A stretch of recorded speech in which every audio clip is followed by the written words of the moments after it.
আব্বারা মায়েরা, আল্লাহ দয়াময় পবিত্র কালাম কোরআনুল কারীমের মধ্যে সূরাতুল বাকারার 208 নম্বর আয়াতের মধ্যে জানিয়ে দেন, ইয়া আইয়ুহাল্লাযীনা আমানু, হে বিশ্বাসী বান্দা বান্দিরা, উদখুলু ফিস সিলমি কাফা, তোমরা পরিপূর্ণ রূপে ইসলামের মধ্যে প্রবেশ করো।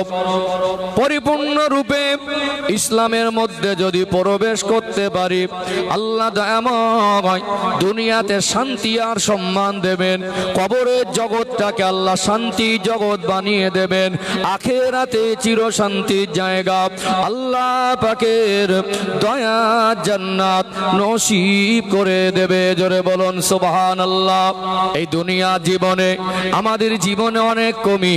আজকে যেহেতু আলোচনার বিষয়বস্তু সংসার আর সম্পদ, প্রথম পর্বে আলোচনা করি সংসার। দুনিয়াতে আমরা মানুষ, আমাদের জীবনে অনেক রকম সম্পর্ক আছে। বাপ বেটার সম্পর্ক, ভাই ভাইয়ের সম্পর্ক, বন্ধু বান্ধবের সম্পর্ক, চাচা ভাতিজার সম্পর্ক। পৃথিবীতে আমরা মানুষ, আমাদের জীবনের মনুষ্য জাতি জীবনের প্রথম সম্পর্কের নাম হলো স্বামী আর স্ত্রী। এই সম্পর্কের উৎপত্তি দুনিয়ায় নয়, এই সম্পর্কের উৎপত্তি হলো আল্লাহ পাকের দয়া জান্নাতের ভিতরে। জোরে বলুন সুবহানাল্লাহ। আমরা মনুষ্য জাতির জীবনের প্রথম সম্পর্কের নাম হলো স্বামী আর স্ত্রী। আর এই সম্পর্কের উৎপত্তি দুনিয়ায় না, আল্লাহ জান্নাতে। এটা একটা গুরুত্বপূর্ণ সম্পর্ক।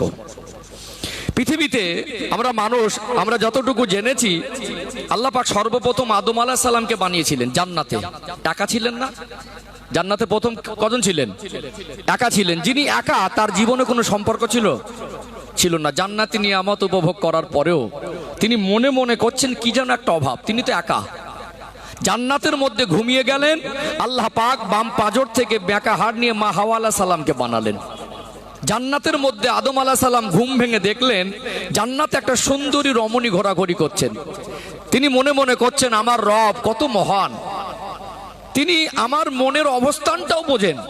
আর মনে মনে করছেন হয়তোবা আল্লাহ আমার জন্যই বানিয়েছেন। আল্লাহ পাক মানুষ্য জাতির মধ্যে সব থেকে সুন্দর চেহারা করেছেন আমার নবীকে। জোরে বলুন। আর নারীদের মধ্যে আল্লাহ পাক মা হাওয়া আলাইহিস সালামকে বেশি সুন্দরী করেছিলেন। তো জান্নাতের মধ্যে মা হাওয়া আলাইহিস সালামকে দেখে ভাবলেন আমার রব হয়তো আমার মনের অবস্থানটা বুঝেছেন। আমি কি একটা অভাব মনে করছিলাম, আল্লাহকে খুলে বলিনি, কিন্তু আল্লাহ হয়তো আমার জন্যই তৈরি করেছেন। আল্লাহ পাক আওয়াজ দিয়ে বললেন, নবী আদম, আমি আল্লাহ আপনার জন্যই বানিয়েছি। আর এই মুহূর্তে আপনার জন্য হালাল না, আমি আল্লাহ বিবাহ বন্ধন আবদ্ধ করিয়ে দেবো। আপনাদের দুজনের মধ্যে স্বামী স্ত্রীর সম্পর্ক হবে, দুজনে একসঙ্গে জীবন কাটাবেন। বলুন সুবহানাল্লাহ। বিবাহ দিলেন, সম্পর্ক হলো জান্নাতের মধ্যে। যতদিন জান্নাতে ছিলেন ততদিন তাদের সন্তান আদি ছিল না। দুনিয়া আসবার পরে সন্তানাদি হয়েছে। পৃথিবীতে একটা সম্পর্ক, তার উৎপত্তি আল্লাহ জান্নাতে। আর এটা মানুষ্য জাতির জীবনের সূচনার প্রথম সম্পর্ক। জোরে বলুন সুবহানাল্লাহ। কি মনে হয় গুরুত্ব আছে না? গুরুত্ব আছে। যত আলোচনার সময় গড়াবে পরিষ্কার হবে ইনশাআল্লাহ। একটু ধৈর্য ধারণ করলে আমি চেষ্টা করবো এই বিষয়টাকে ক্লিয়ার করার। ও ভাইজানেরা, সোনার মানিক যুবকেরা, আব্বারা মায়েরা, এই সম্পর্কের উৎপত্তি আল্লাহ জান্নাতে। মানুষ্য জাতি জীবনের প্রথম সম্পর্ক। নিশ্চয়ই এর ভিতরে অনেক কিছু গুরুত্ব আছে। দুনিয়াতে একটা বাবা মা, তার ছেলে হোক আর মেয়ে হোক, ওই বাবা মা যদি মনে করে আমি আমার সন্তানকে এত বেশি ভালোবাসি, পৃথিবীর কোনো বাবা মা আমার মতো আমার সন্তানদেরকে ভালোবাসতে পারবে না। সন্তানের জন্য যদি সোনার ইট দিয়ে ঘর বানিয়ে দেয়, সন্তানের জন্য যদি বাবা মা যদি পৃথিবীর সব থেকে দামি খাবার কিনে দেয়, সব থেকে দামি পোশাক পরায়, তারপরেও নির্দিষ্ট একটা সময় আমার আল্লাহ যখন যৌবন জীবন দেবেন, বাবা মা চাইলে সন্তানদের জীবনের সব অভাব পূরণ করতে পারবে না। পারবে কি? আল্লাহ নির্দিষ্ট একটা সময় যৌবন জীবন দেন। বাবা মা চাইলে সোনার ইট দিয়ে ঘর করে দিতে পারবে, পৃথিবীর সব থেকে দামি পোশাক আর দামি খাবার তাকে দিতে পারবে, সব প্রয়োজন মিটিয়ে দিতে পারবে না। নির্দিষ্ট একটা সময় সে ছেলে হোক আর মেয়ে হোক, তার জীবনে কিন্তু বিবাহ বন্ধনে আবদ্ধ হওয়ার প্রয়োজন হয় না? এই সম্পর্কটা একটা গুরুত্বপূর্ণ। যারা বাবা মা আছেন, বয়স্ক মানুষ আছেন, মুরব্বী বাবাজিরা আছেন, আজকে দুঃখ করেন না, হয়তো অনেকে সন্তানের জন্য জর্জরিত হয়ে আছেন, ব্যতীত হয়ে আছেন। আমার আলোচনা রুটটা আজকে অন্যদিকে বলে আমি ওই বিষয়টাকে পরিষ্কার করছি। ও ভাইজানেরা, সোনার মানিক যুবকেরা, আব্বারা মায়েরা, আমার আল্লাহ পৃথিবীর মনুষ্য জাতিকে এই দাম্পত্য জীবনের সম্পর্ক বোঝাতে গিয়ে কোরআনুল কারিমে বললেন, হুন্না লিবাসুল লাকুম ওয়া আনতুম লিবাসুল লাহুন। আল্লাহ পাক বলেন, ও দুনিয়ার মানুষ, আমি আল্লাহ তোমাদের জন্য জানিয়ে দিলাম স্বামী স্ত্রীর সম্পর্ক। আল্লাহ বোঝাচ্ছেন স্বামী হলো স্ত্রীর জন্য পোশাক স্বরূপ, আর স্ত্রী হলো স্বামীর জন্য পোশাক স্বরূপ। আমার আল্লাহ এই সম্পর্ককে কেন একে অপরের জন্য পোশাকের সঙ্গে তুলনা করেছেন একটু জানতে মন চায় কি চায় না? দুনিয়াতে কত দামি দামি বস্তু আছে, 300 টাকা দিয়ে একটা পোশাক কিনতে পাওয়া যায়, 300 টাকা দিয়ে সোনার অলংকার কেনা যায় না। দুনিয়াতে ডায়মন্ড, হীরা, সোনা আছে। আল্লাহ পাক এই সম্পর্ককে সোনা রূপার সঙ্গে তুলনা করেন নাই, আসমান জমিন, সাগর পর্বত, চন্দ্র সূর্যের সঙ্গে আমার আল্লাহ তুলনা করেন নাই। কিন্তু পোশাকের সঙ্গে কেন তুলনা করেছেন একটু জানা দরকার আছে না নেই? দুনিয়াতে পোশাক এমন একটা জিনিস, একটা মানুষ তার ইজ্জত আবরু ঢাকতে গেলে এই পোশাকের দরকার আছে না নেই? ইজ্জত আবরু ঢাকতে গেলে পোশাকের দরকার আছে। পোশাক ছাড়া যেমন মানুষের ইজ্জত আবরু হেফাজত করা সম্ভব হবে না, বিবাহ বন্ধনে আবদ্ধ হওয়া ছাড়া যৌবন জীবনের পবিত্রতা বজায় রাখাও সম্ভব হবে না। আল্লাহর কথা কত দামি দেখেছেন। আর একটা পয়েন্ট তুলে ধরে আরেকটু পরিষ্কার হবে ইনশাআল্লাহ। ও ভাইজানেরা, সোনার মানিক যুবকেরা, আব্বারা মায়েরা, আল্লাহ পাক কেন পোশাকের সঙ্গে তুলনা করলেন এই দাম্পত্য জীবনের সম্পর্ককে? দুনিয়াতে আমরা মানুষ কখনো ভুল বোঝাবুঝি হয়, একটা মানুষ রাগ করে, রেগে যায়, রেগে গিয়ে বলে আমি ভাত খাবো না, বলে কি বলে না? বন্ধুর সঙ্গে ভুল বোঝাবুঝি হলে অনেক সময় বন্ধুকে বলে তোর সঙ্গে কথা বলবো না। মায়ের উপরে রাগ করে, আজ থেকে মার কাছে থাকবো না। মা সন্তানের উপরে রাগ করে বলে তুই আমার সঙ্গে কথা বলবি না।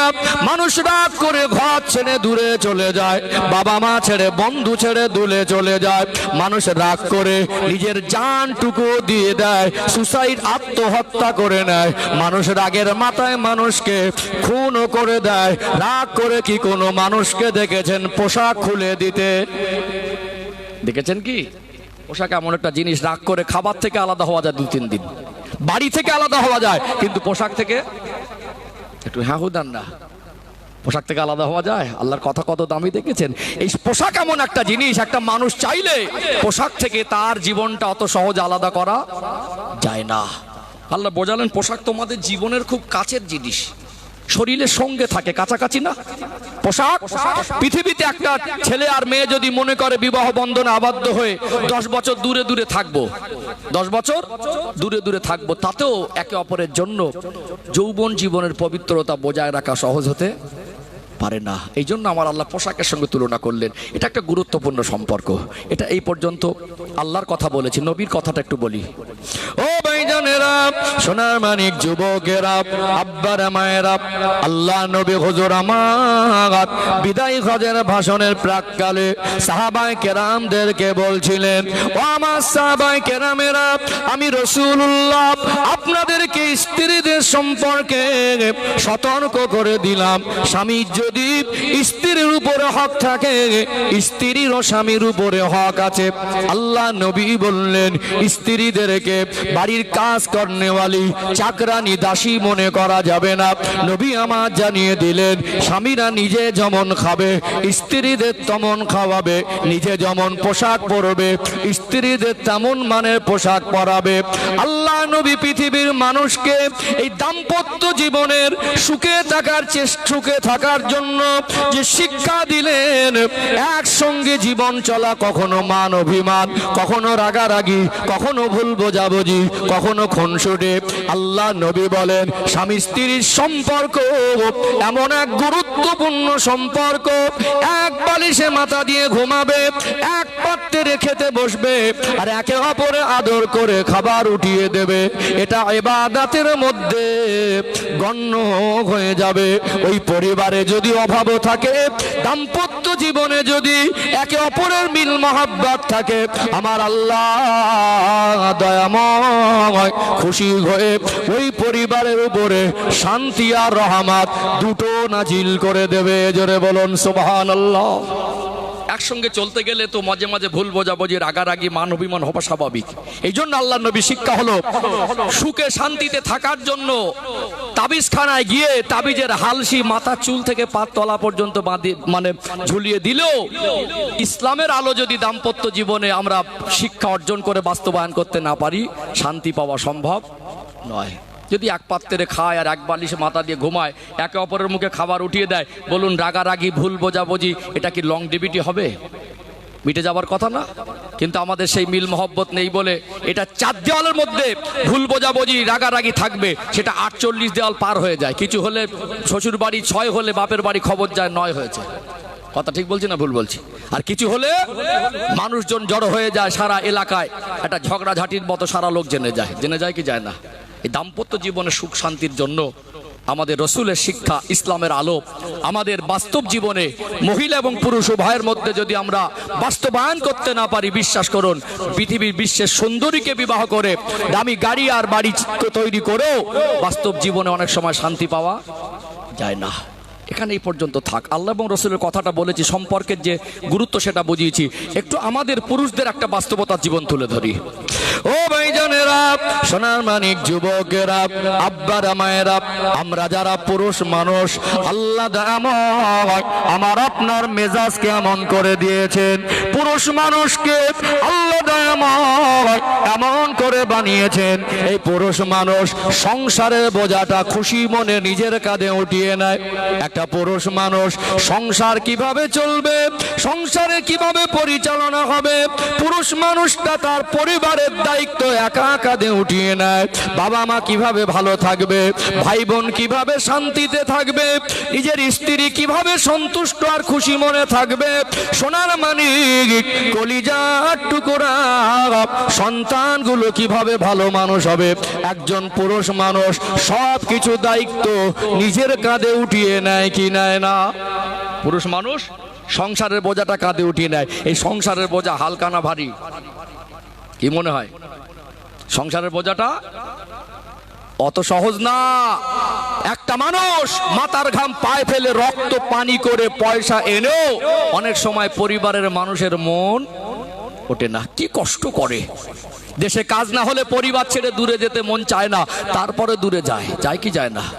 4 ঘন্টা 5 ঘন্টা কাজ করে, ডিউটি করে, রোদে কাজ, মাটি কাটা কাজ, রাজমিস্ত্রির কাজ, জোগাড়ে কাজ, কৃষি কাজ।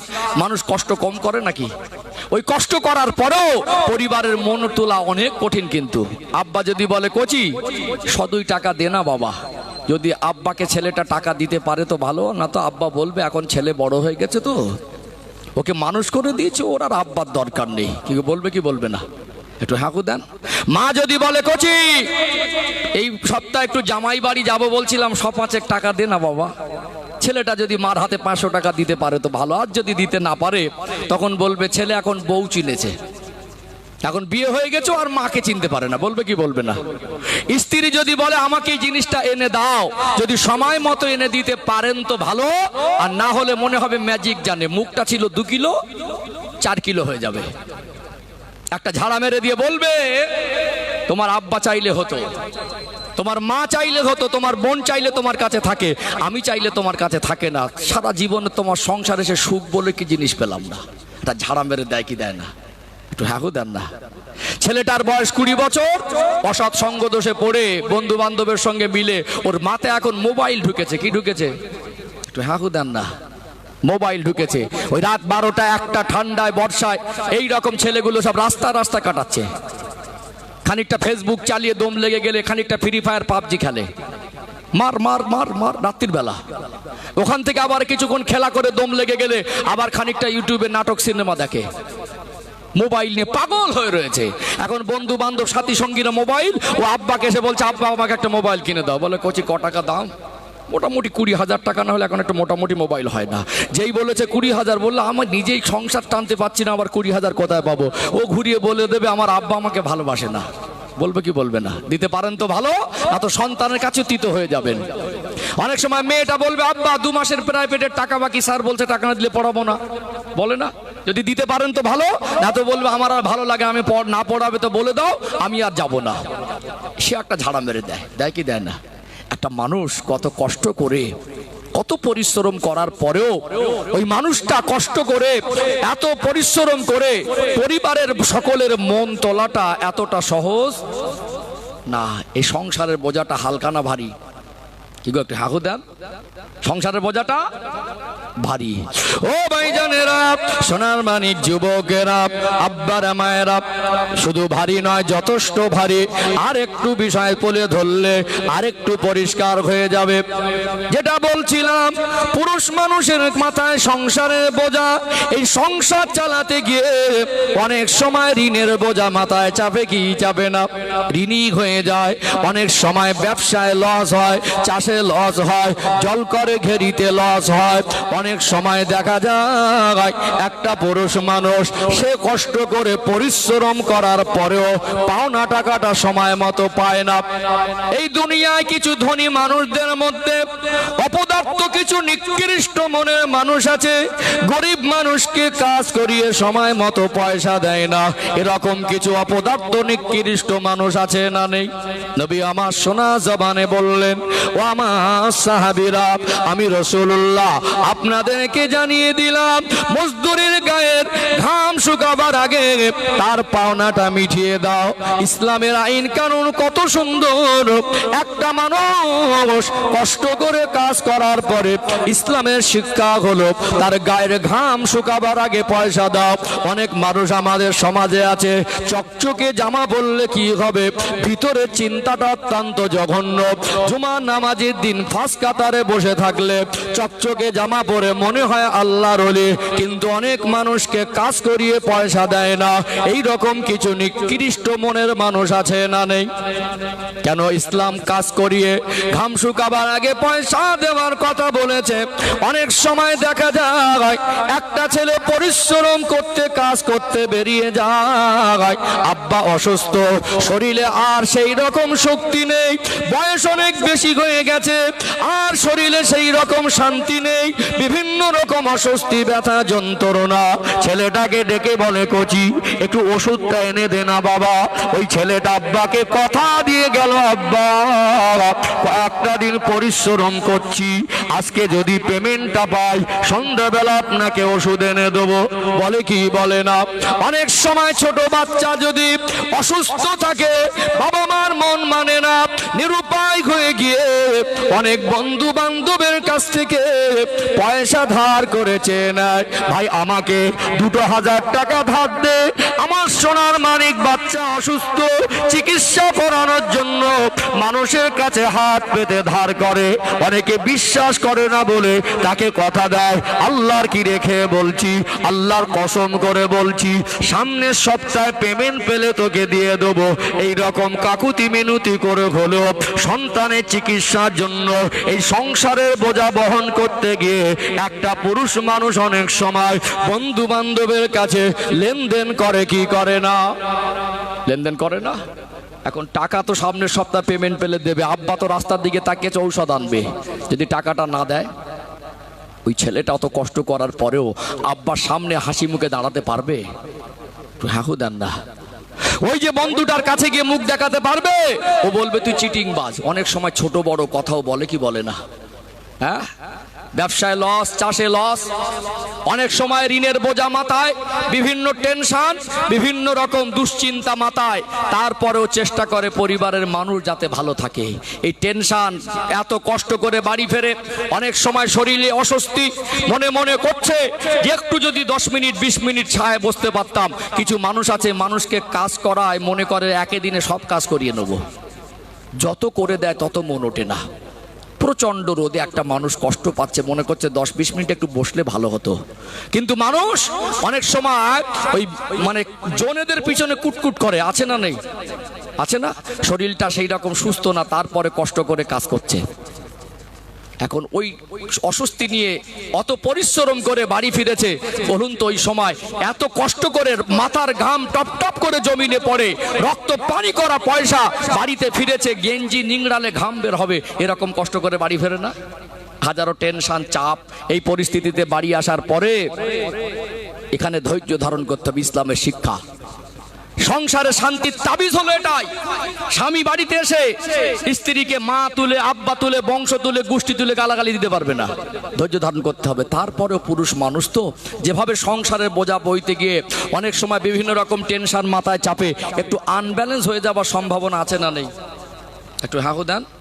আনব্যালেন্স হয়ে যাওয়ার সম্ভাবনা আছে। এখন বাড়িতে আসার পরে যদি পুরুষ মানুষ একটু দুটো চারটে কথা স্ত্রীকে বলে ফেলে, স্ত্রীর তো উচিত ওই মুহূর্তে সহ্য করা, উচিত না? কিন্তু আমাদের ঘরের মায়েরা, মেয়েরা, বউ মায়েরা আছে কিছু কিছু এত ডেঞ্জার, স্বামী একটা কথা বললে সঙ্গে সঙ্গে উল্টে চারটে মুখের উপরে কথা বলে, আছে না নেই? একটা কথা বললে উল্টে চারটে, আর অভিযোগ সব রেকর্ডিং করে রাখে, ক্যাসেট চালিয়ে দেবে। মা কি বলেছে, মানে শ্বশুর কি বলেছে, শাশুড়ি কি বলেছে, দেওর কি বলেছে, যা কি বলেছে, ওই কষ্ট করে বাড়ি আসার সময় অভিযোগ করার সময় হলো মেশিনের মতো মুখ চলবে, বিষাক্ত সাপের থেকে ভয়ঙ্কর রূপ ধারণ করবে। বলুন ওই মুহূর্তে স্বামী যে অত কষ্ট করে বাড়ি ফিরেছে, গায়ের ঘাম তখনও গেঞ্জিটা টপ টপ করে মনে হয় নিংড়ালে ঘাম বের হবে, এত টেনশন, এত পরিশ্রম করে ওই মুহূর্তে যদি মুখে মুখে কথার উপরে তর্ক করে, একটা কথা বললে চারটে বলে, অভিযোগের ক্যাসেট চালায়, ওই সংসারে শান্তি হবে না মারামারি হবে? একটু হ্যাঁ দেন। মারামারি হবে না? আমার দাম্পত্য জীবনে ইসলামের শিক্ষাগুলো আমরা বাস্তবায়ন করতে পারিনি বলে আমাদের দাম্পত্য জীবন আজ অশান্ত হয়ে আছে। ও ভাইজানেরা, সোনার মানিক যুবকেরা, আব্বারা, মায়েরা, আমার রাসূলুল্লাহ জীবন আদর্শ থেকে এখানে একটু দৃষ্টান্ত তুলে ধরে কোরআনুল কারীমের 21 নম্বর পারা, সূরার নাম হলো সূরা আল আহজাব, 21 নম্বর আয়াত আমার আল্লাহ জানিয়ে দেন, লাকাদ কানা লাকুম ফি রাসূলিল্লাহি উসওয়াতুন হাসানা, আমার হাবিবের মধ্যে রয়েছে তোমাদের জন্য উত্তম আদর্শ। আল্লাহ নবী জীবন আদর্শ থেকে আমাদের শিক্ষা নিতে হবে, অনুসরণ অনুকরণ যদি করতে হয়, নূর নবী, দয়ার নবী, মায়ার নবীর অনুসরণ অনুকরণ করতে হবে।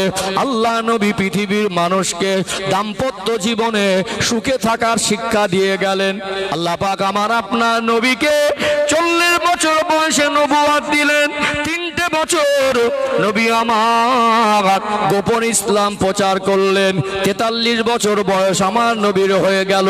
আল্লাহ পুনরায় ওহী করলেন, ওয়ানজির আশিরাতাকাল আকরাবিন, আমার হাবিব আর লুকিয়ে নয়, এবারে প্রকাশ্যে কলেমার বাণী প্রচার করেন। আপনার যারা নিকটস্থ আত্মীয়, তাদেরকে আপনি আখিরাত সম্পর্কে, আযাবে জাহান্নাম সম্পর্কে তাদেরকে বর্ণনা করে ভয় প্রদর্শন করান। আল্লাহ নবী যখন থেকে মক্কার মানুষদের কাছে কলেমার বাণী প্রকাশ্যে প্রচার শুরু করেছিলেন, আমার রাসূলুল্লাহর দুশমন তৈরি হয়েছিল না হয় নাই? চতুর্দিকে আমার নবীর দুশমন তৈরি হয়ে গেল।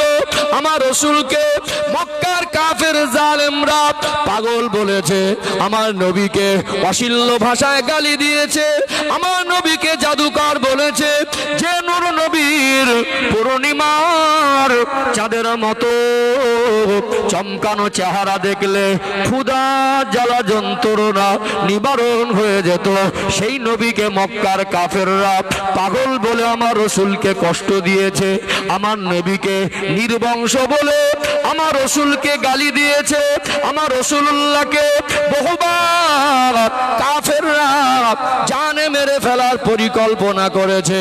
এত টেনশন, কাফেরদের গালাগালি শুনে আল্লাহ নবীর মনে দুঃখ ভরে যেত, মনটা খারাপ হয়ে যেত, নূরানি চেহারাটা আল্লাহ নবীর মলিন হয়ে যেত, মনে বড় কষ্ট বেদনা নিয়ে আল্লাহ নবী তারপরে মক্কার অলি গলিতে, মক্কার মানুষের বাড়ি বাড়ি গিয়ে কলেমার বাণী প্রচার করতেন। এর মাঝেও আমার রাসূলুল্লাহ যারা সাহাবী ছিলেন তাদের উপরে কাফেররা জুলুম অত্যাচার করেছিল না করেন নাই? এত টেনশন, এত মনে কষ্ট, কাফেরদের গালি সহ্য করে দুঃখ ভরা মন নিয়ে নবী আমার ঘরে ফিরে তামাম উম্মতের মা আম্মা জান হযরতে খাদিজাতুল কুবরা রাদিয়াল্লাহু আনহা দরজায় দাঁড়িয়ে সালাম দিতেন। আল্লাহ নবীর সালামের আওয়াজ শুনে আম্মা জান হযরতে খাদিজাতুল কুবরা রাদিয়াল্লাহু আনহা এক মুহূর্ত দেরি করতেন না, সঙ্গে সঙ্গে সালামের জবাব দিয়ে দরজা খুলে দিতেন। নবী আমার আশ্চর্যজম্বিত হয়ে জিজ্ঞাসা করতেন, ও হযরতে খাদিজা, কি মাঝরাত, কি সন্ধ্যা রাত, কি গভীর রাত, যখনই আমি বাড়িতে ফিরি সালাম দেওয়ার সাথে সাথে দরজা খুলে যায়, আপনাকে দেখে মনে হয় আপনি যেন রাতের বেলা কি ঘুমান না। আল্লাহ নবীর পূর্ণিমার চাঁদের মতো চমকানো চেহারার দিকে তাকিয়ে কেঁদে ফেলতেন। দুটা চোখ থেকে টপ টপ টপ টপ করে পানি টোসা গড়িয়ে যেত। আম্মা জান হযরতে খাদিজাতুল কুবরা রাদিয়াল্লাহু আনহা বলতেন, ইয়া রাসূলুল্লাহ, ইয়া হাবিবাল্লাহ, চতুর্দিকে আপনার দুশমনে ভরা, আপনাকে গালি দেয়, আপনাকে জানে মেরে ফেলার পরিকল্পনা করে। আমি খাদিজা আপনাকে নিয়ে চিন্তিত থাকি। আপনি আপনার উম্মতিদের নাজাতের জন্য এত পরিশ্রম করেন, আপনাকে তারপরেও গালি শুনতে হয়, আপনার মনে দুঃখ হয়, আপনাকে মেরে ফেলার পরিকল্পনা করে। আমি খাদিজা আমি বড় চিন্তিত থাকি। আপনি যতক্ষণ না ঘরে আসেন বিছানায় গিয়ে পিঠ দিয়ে ঘুমাতে পারি না। ইয়া রাসূলুল্লাহ, হাবিবাল্লাহ, মনে মনে হয় আল্লাহর হাবিব এখনো ঘরে ফেরে নাই, আমি কি করে ঘুমাই? খেতে বসলে আপনার কথা মনে পড়ে যায়। ইয়া রাসূলুল্লাহ, ইয়া হাবিবাল্লাহ, খেতে বসে খেতে পারি না, আপনার জন্য অপেক্ষা করি। আল্লাহ নবীকে হাত ধরে ঘরে নিয়ে গিয়ে সান্ত্বনা দিতেন। নবী আমার ঘরেতে ফিরে আম্মা জানের কাছে সান্ত্বনা পেয়ে মনটা হালকা হয়ে যেত।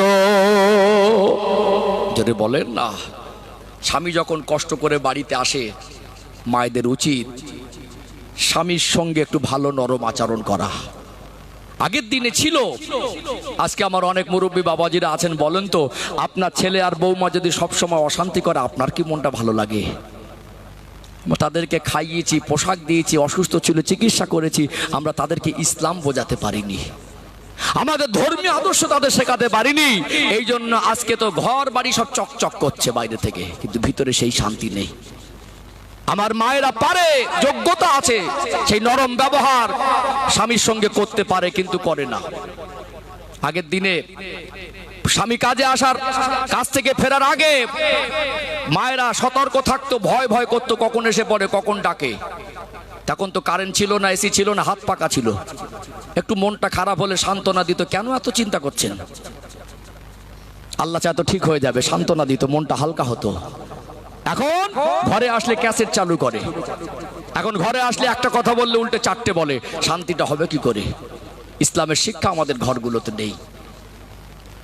আজকে তো সব আপডেট ফ্যাশন, স্বামী এনে দিলে পছন্দ হয় না, মায়েরা মার্কেটিং করতে যায়। ঈদের সময় কাপড়ের দোকানে খুব ভিড়, 15 জন খরিদ্দার। মায়েরা সুন্দর করে মেকআপ করে সাজসজ্জা করে দোকানদারের সঙ্গে এত নম্র ভদ্র ভাষায় কথা বলছে, দোকানদারটা মনে করছে খুব বংশীয় ঘরের মেয়ে, সম্ভ্রান্ত পরিবারের, খুব শিক্ষিতা। যারা স্ত্রীদের তর্কের কারণে, মনে অসৎ আচরণের কারণে জর্জরিত, তারা মনে মনে করছে এই মেয়েটাকে যে বিবাহ করেছে সেই পুরুষটা হয়তো কত সৌভাগ্যবান, ওটা তো বাইরের চরিত্র, ওটা তো বাইরের চরিত্র। দোকানদারের সামনে এমন ভাবে কথা বলছে মানে শিক্ষিতা, ভদ্র, বংশীয় ঘরের, কিন্তু বাড়ি আসলে বিষাক্ত সাপের থেকে রূপ কঠিন ধারণ করে স্বামীর সঙ্গে। আল্লাহ আমাদের কওমকে বুঝদান করুন। সম্মানিত ভাইরা, একটা মানুষ সে যদি গ্রামে কোনো মাল বিক্রি করে, ব্যবসা করে, তাকে ছোট করছি না। যারা ঘুষ খায়, যারা সুদ খায়, যারা চুরি করে, চিটিংবাজি করে লোকের মাল আত্মসাৎ করে, এদের থেকে একজন হালাল ব্যবসায়ীর মূল্য আল্লাহর কাছে অনেক বেশি। তারপরে গ্রামের থেকে যদি একজন মানুষ এসে কোনো ব্যবসায়ী বলে, ভাবি এক গ্লাস পানি দেন, তো কাঁচের গ্লাস 3 বার ধুয়ে দেবে। আর স্বামী কষ্ট করে বাড়ি আসলে এখন মোবাইলে পাগল, পাশের বাড়ি জায়ের সঙ্গে গল্পে পাগল, কখনো ডেকে পাওয়া যায় না, কখন হেঁকে পাওয়া যায় না। এক গ্লাস পানি নিয়ে সামনে ধরবে কি, পানি চাইলে একটা ঝাড়া মেরে বলে, তোমার সংসারে এসে সুখ পেলাম না, পানিটাও এক গ্লাস ঢেলে খেতে পারো না। আমাদের বলুন, এখন যদি বলে একটা মা বা একটা মেয়ে যে আমার সংসারে শান্তি নেই, হুজুর তাবিজ দেন, যদি ক্যাসেটের মতো মুখ চালায়, স্বামীর মুখে মুখে তর্ক করে, ও হুজুরের তাবিজের হালসি বেঁধে দিলে সংসারে শান্তি হবে? শান্তি হবে না। আল্লাহ আমাদের বুঝদান করেন। যেটা বলার, আজ দাম্পত্য জীবনে আমাদের ইসলামের শিক্ষা দরকার। এই জন্য আল্লাহ বলছেন, উদখুলু ফিস সিলমি কাফা, হে আমার ইমানদার বান্দা বান্দিরা, তোমরা পরিপূর্ণরূপে ইসলামের মধ্যে প্রবেশ করো। আমাদের দাম্পত্য জীবনে যদি ইসলামের আলো বাস্তবায়ন হয়, তালপাতার ছাউনির নিচেও ডাল ভাত খেয়েও শান্তিতে দিন অতিবাহিত করা যায়। যায় না? দিন অতিবাহিত করা যায় না? আর যদি আমরা ইসলামের পথ ধরে না চলতে পারি, তাহলে একদম পৃথিবীতে সুন্দর একটা বাড়ি করবেন, দামি গাড়ি কিনবেন, ঘরের মধ্যে বাইরে প্রচন্ড গরম, যেখান খুব গরম পড়ে 40 ডিগ্রি সেলসিয়াস তাপমাত্রা হয়, ঘরের ভিতরে ব্র্যান্ডেড কোম্পানি এসি লাগিয়ে ঘরের ভিতরে দেখা যাচ্ছে 18 ডিগ্রি টেম্পারেচার। অনেক সময় এসি চললে কি হবে, ঘরের ভিতরে ঝগড়া গরম হয়ে যায়। অথচ বাড়ির পাশের মানুষটা, তারা মনে ওই ফ্যানের নিচে গরমে শান্তির ঘুম ঘুমায়। এই জন্য আমি মায়েদেরকে বলি, যারা আওয়াজ শুনছেন, এখানে বসে মনে নিয়ত করেন, সবক নেন, স্বামীর রাগ হজম করা শিখুন, আল্লাহ আপনার সংসারে শান্তি দেবে। স্বামীর রাগ হজম করা শিখুন, তর্ক করা ছেড়ে দেন, সংসারে শান্তি হবে। ওই যখন স্বামী কষ্ট করে বাড়ি আসে, মুখ ভার করে কেন তর্ক করেন? সামনের স্বামীর সামনে যখন যাবে, গায়ে ঘামের গন্ধ, ওই রংচোটা পুরনো জামাটা পরে মুখ ভার করে ক্যাসেট চালু করে দিলে তো শান্তি হবে না। স্বামী বাড়িতে আসলে তার সামনে নরম মেজাজ নিয়ে ভালোভাবে দুটো কথা বলে তাকে সান্ত্বনা দেওয়া যায়। আপনার যদি অভিযোগ থাকে স্বামীর বাবা মা ভাই বোন, আপনার শ্বশুর শাশুড়ি দেওয়ার ননদের বিরুদ্ধে, স্বামী ছাড়া কাকে বলবেন? বলার সময় আছে। আগে মানুষটা এসেছে বাড়িতে, একটু শান্ত হোক, দুটো ভাত খাক, একটা সময় আছে, ভালোভাবে বললেন, সময় মতো বললে সে আপনার কথা শুনবে না, বুঝবে না, তো কে বুঝবে? কিন্তু ওই মুহূর্তে যদি ক্যাসেট চালু করে, এমনি তো অশান্তি হবে, হবে না? আলোচনাকে বুঝতে পাচ্ছেন? বুঝতে পাচ্ছেন? আমরা এখানে এই দাম্পত্য জীবনে ক্ষতিগ্রস্ত হচ্ছি। এখানে একটা আয়াত তুলে ধরি, কোরআন শরীফের ছোট্ট একটা সূরা তুলে ধরি। এই সূরা আয়াতের ব্যাখ্যা দিলে ইনশাআল্লাহ বিষয়টা একটু পরিষ্কার হয়ে যাবে ইনশাআল্লাহ। আমি দ্বিতীয় ধাপে যাবো, এই ধাপটা প্রায় কমপ্লিট করার মতো পরিস্থিতি এনেছি। ও ভাইজানেরা, সোনার মানিক যুবকেরা, আব্বারা মায়েরা, আল্লাহ পাক কোরআনুল কারীমের 30 নম্বর পারায় সূরাতুল আসরের মধ্যে জানিয়ে দেন, বিসমিল্লাহির রহমানির রহিম, ওয়াল আসরি ইন্নাল ইনসানা লাফি খুসর ইল্লাল্লাযীনা আমানু ওয়া আমিলুস সালিহাত ওয়া তাওয়াসাউ বিল হাক্কি ওয়া তাওয়াসাউ বিস সবর। আল্লাহ পাক বলেন, ওয়াল আসর, সময়ের কসম।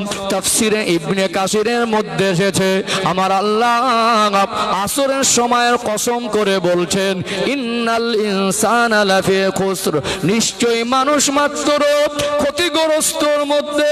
দুনিয়াতে আল্লাহ মুমিন বান্দা বান্দি দিগকে যদি আল্লাহ কোনো কথা এমনিও বলেন, সেটা গুরুত্বপূর্ণ। আমার আল্লাহ যদি কসম করে বলেন, সেটাও গুরুত্বপূর্ণ।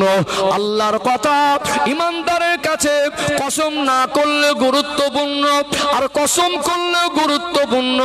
তারপরে আমার আল্লাহ আসরের সময় কসম করে বলছেন, মানুষ মাত্র ক্ষতিগ্রস্ত, ইল্লাল্লাযীনা আমানু, তারা ব্যতীত যারা ঈমান এনেছেন, ওয়া আমিলুস সালিহাত, এবং নেক কাজ করেন, ওয়া তাওয়াসাউ বিল হাক্কি ওয়া তাওয়াসাউ বিস সবর, এবং একে অপরে হক এবং সবরের তাগিদ করে।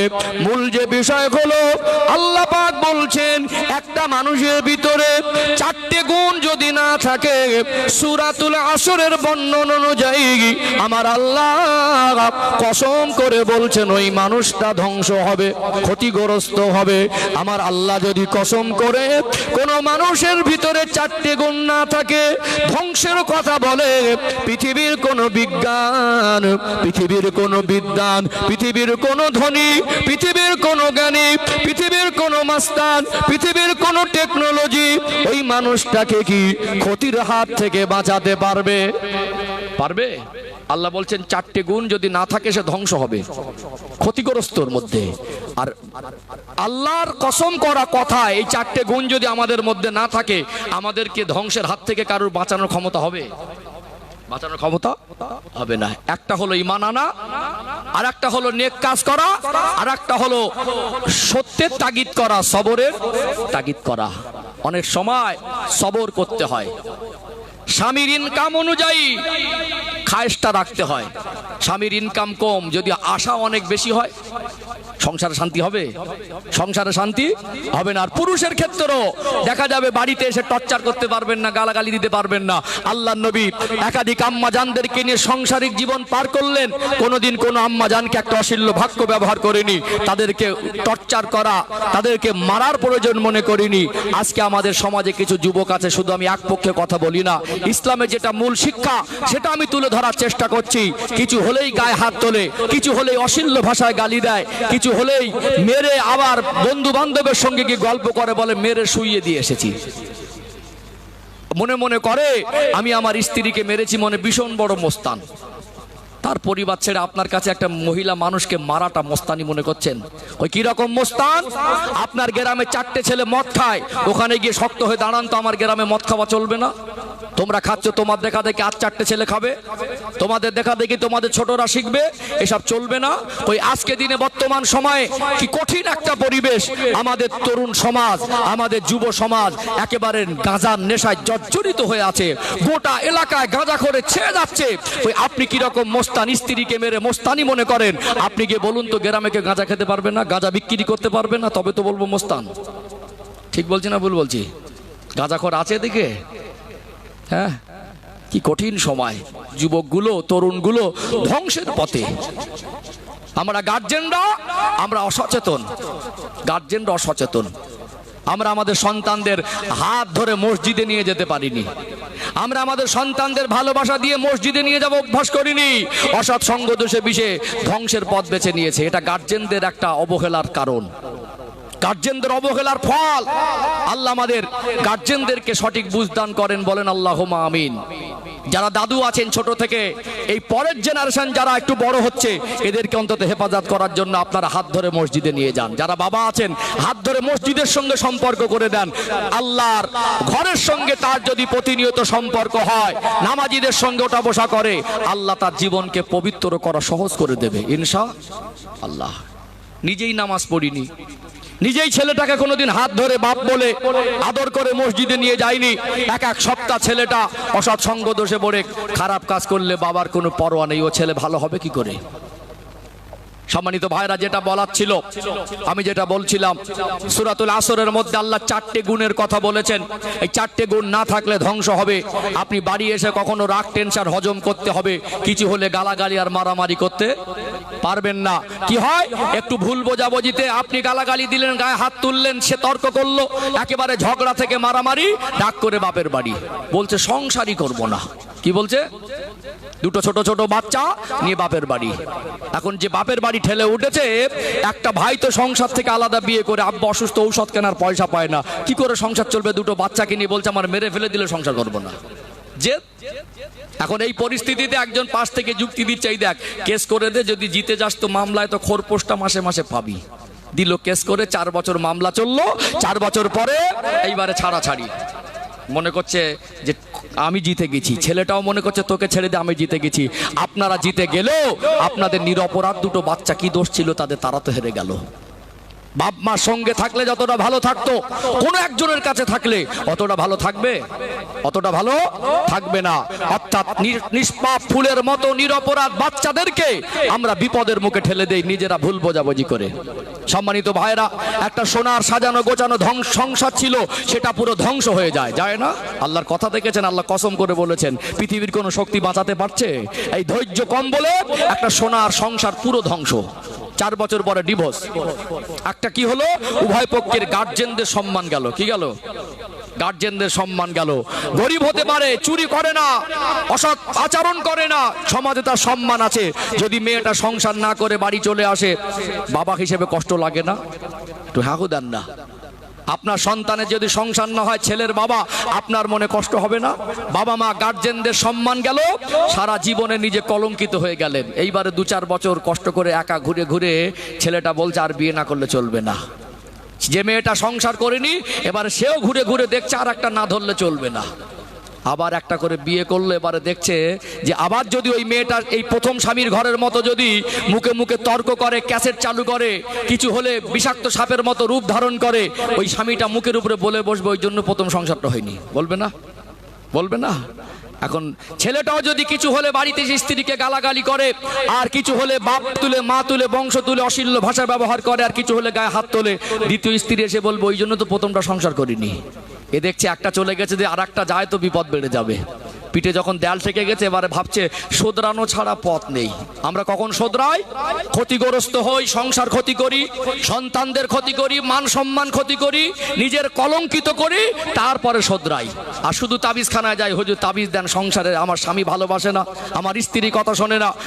এখানে আমি যেটা বলার, যদি রাসূলুল্লাহর আদর্শ মেনে চলি, ইসলামের বিধানকে যদি আমরা ফলো করে চলি, বিশ্বাস করুন শান্তির এর থেকে বড় তাবিজ মনুষ্য জাতির জীবনে আর কিছু হতে পারে না। সুন্নাতের পথ বেছে নিতে হবে, ইসলামের আলো জীবনে বাস্তবায়ন করতে হবে। আল্লাহ দাম্পত্য জীবনে একবেলা যদি না খাওয়া হয়, ওই তালপাতার ছাউনির নিচে শান্তি দেবে? দেবে না? দেবে না? আল্লাহ আমাদের দাম্পত্য জীবনে ইসলামের আইন কানুনকে আমল করা তৌফিক দান করেন। বলেন আল্লাহুম্মা আমিন। রাসূলুল্লাহ সুন্নাহকে আল্লাহ আমাদের অনুসরণ করা তৌফিক দান করেন।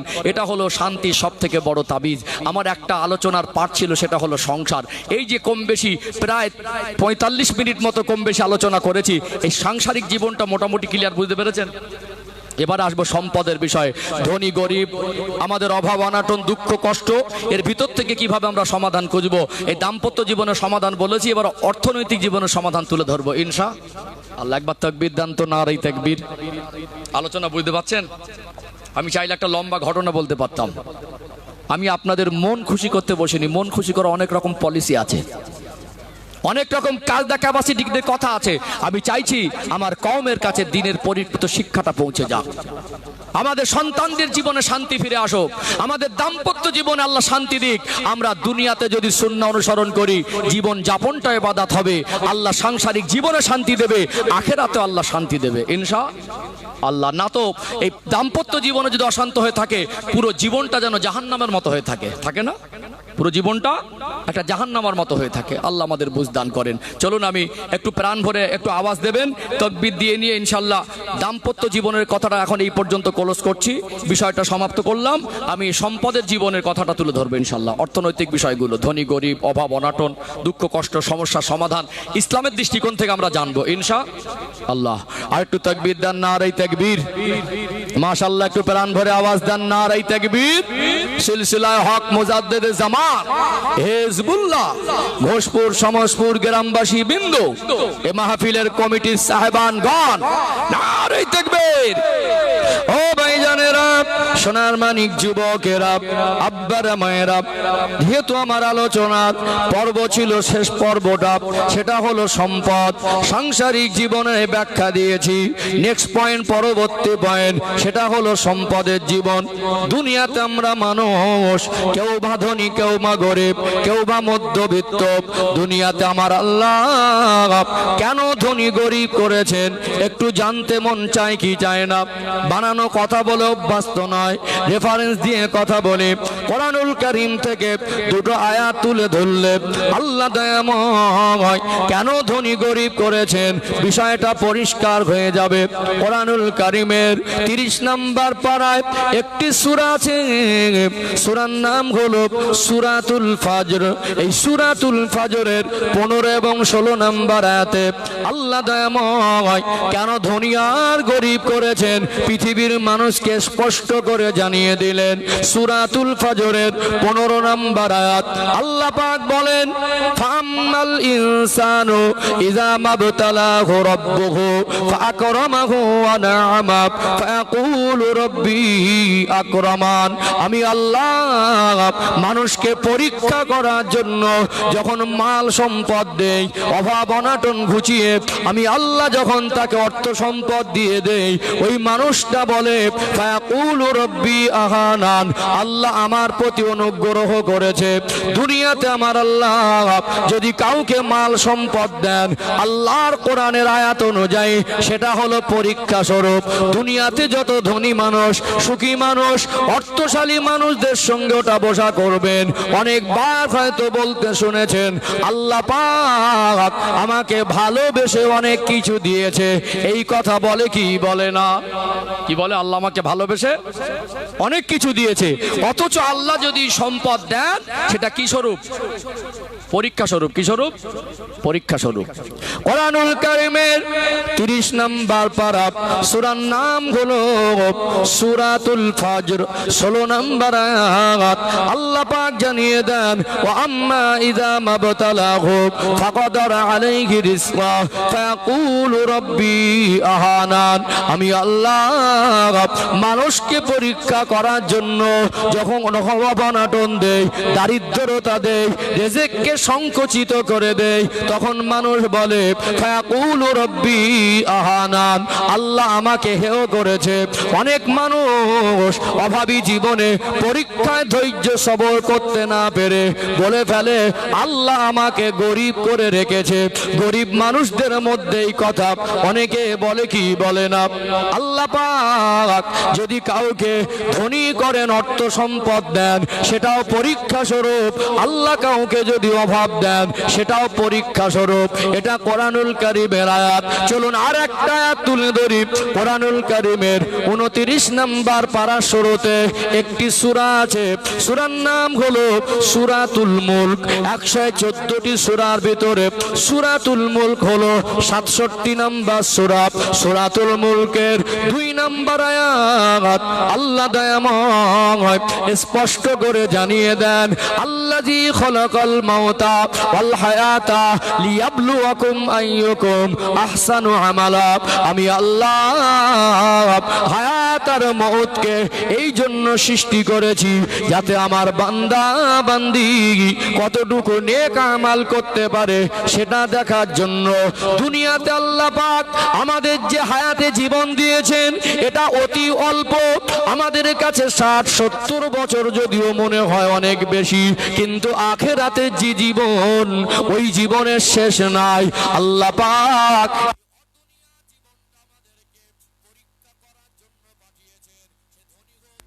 হোক, মধ্যবিত্ত হোক, সুস্থ হোক, অসুস্থ হোক, আমার আল্লাহ প্রত্যেকটা মানুষকে যে যেমন হালাতে আছেন, যাকে যেমন অবস্থায় রেখেছেন, আমরা যে যার অবস্থান থেকে সবাই হলাম আল্লাহ পাকের কাছে পরীক্ষার্থী। সবাই হলাম আল্লাহর কাছে।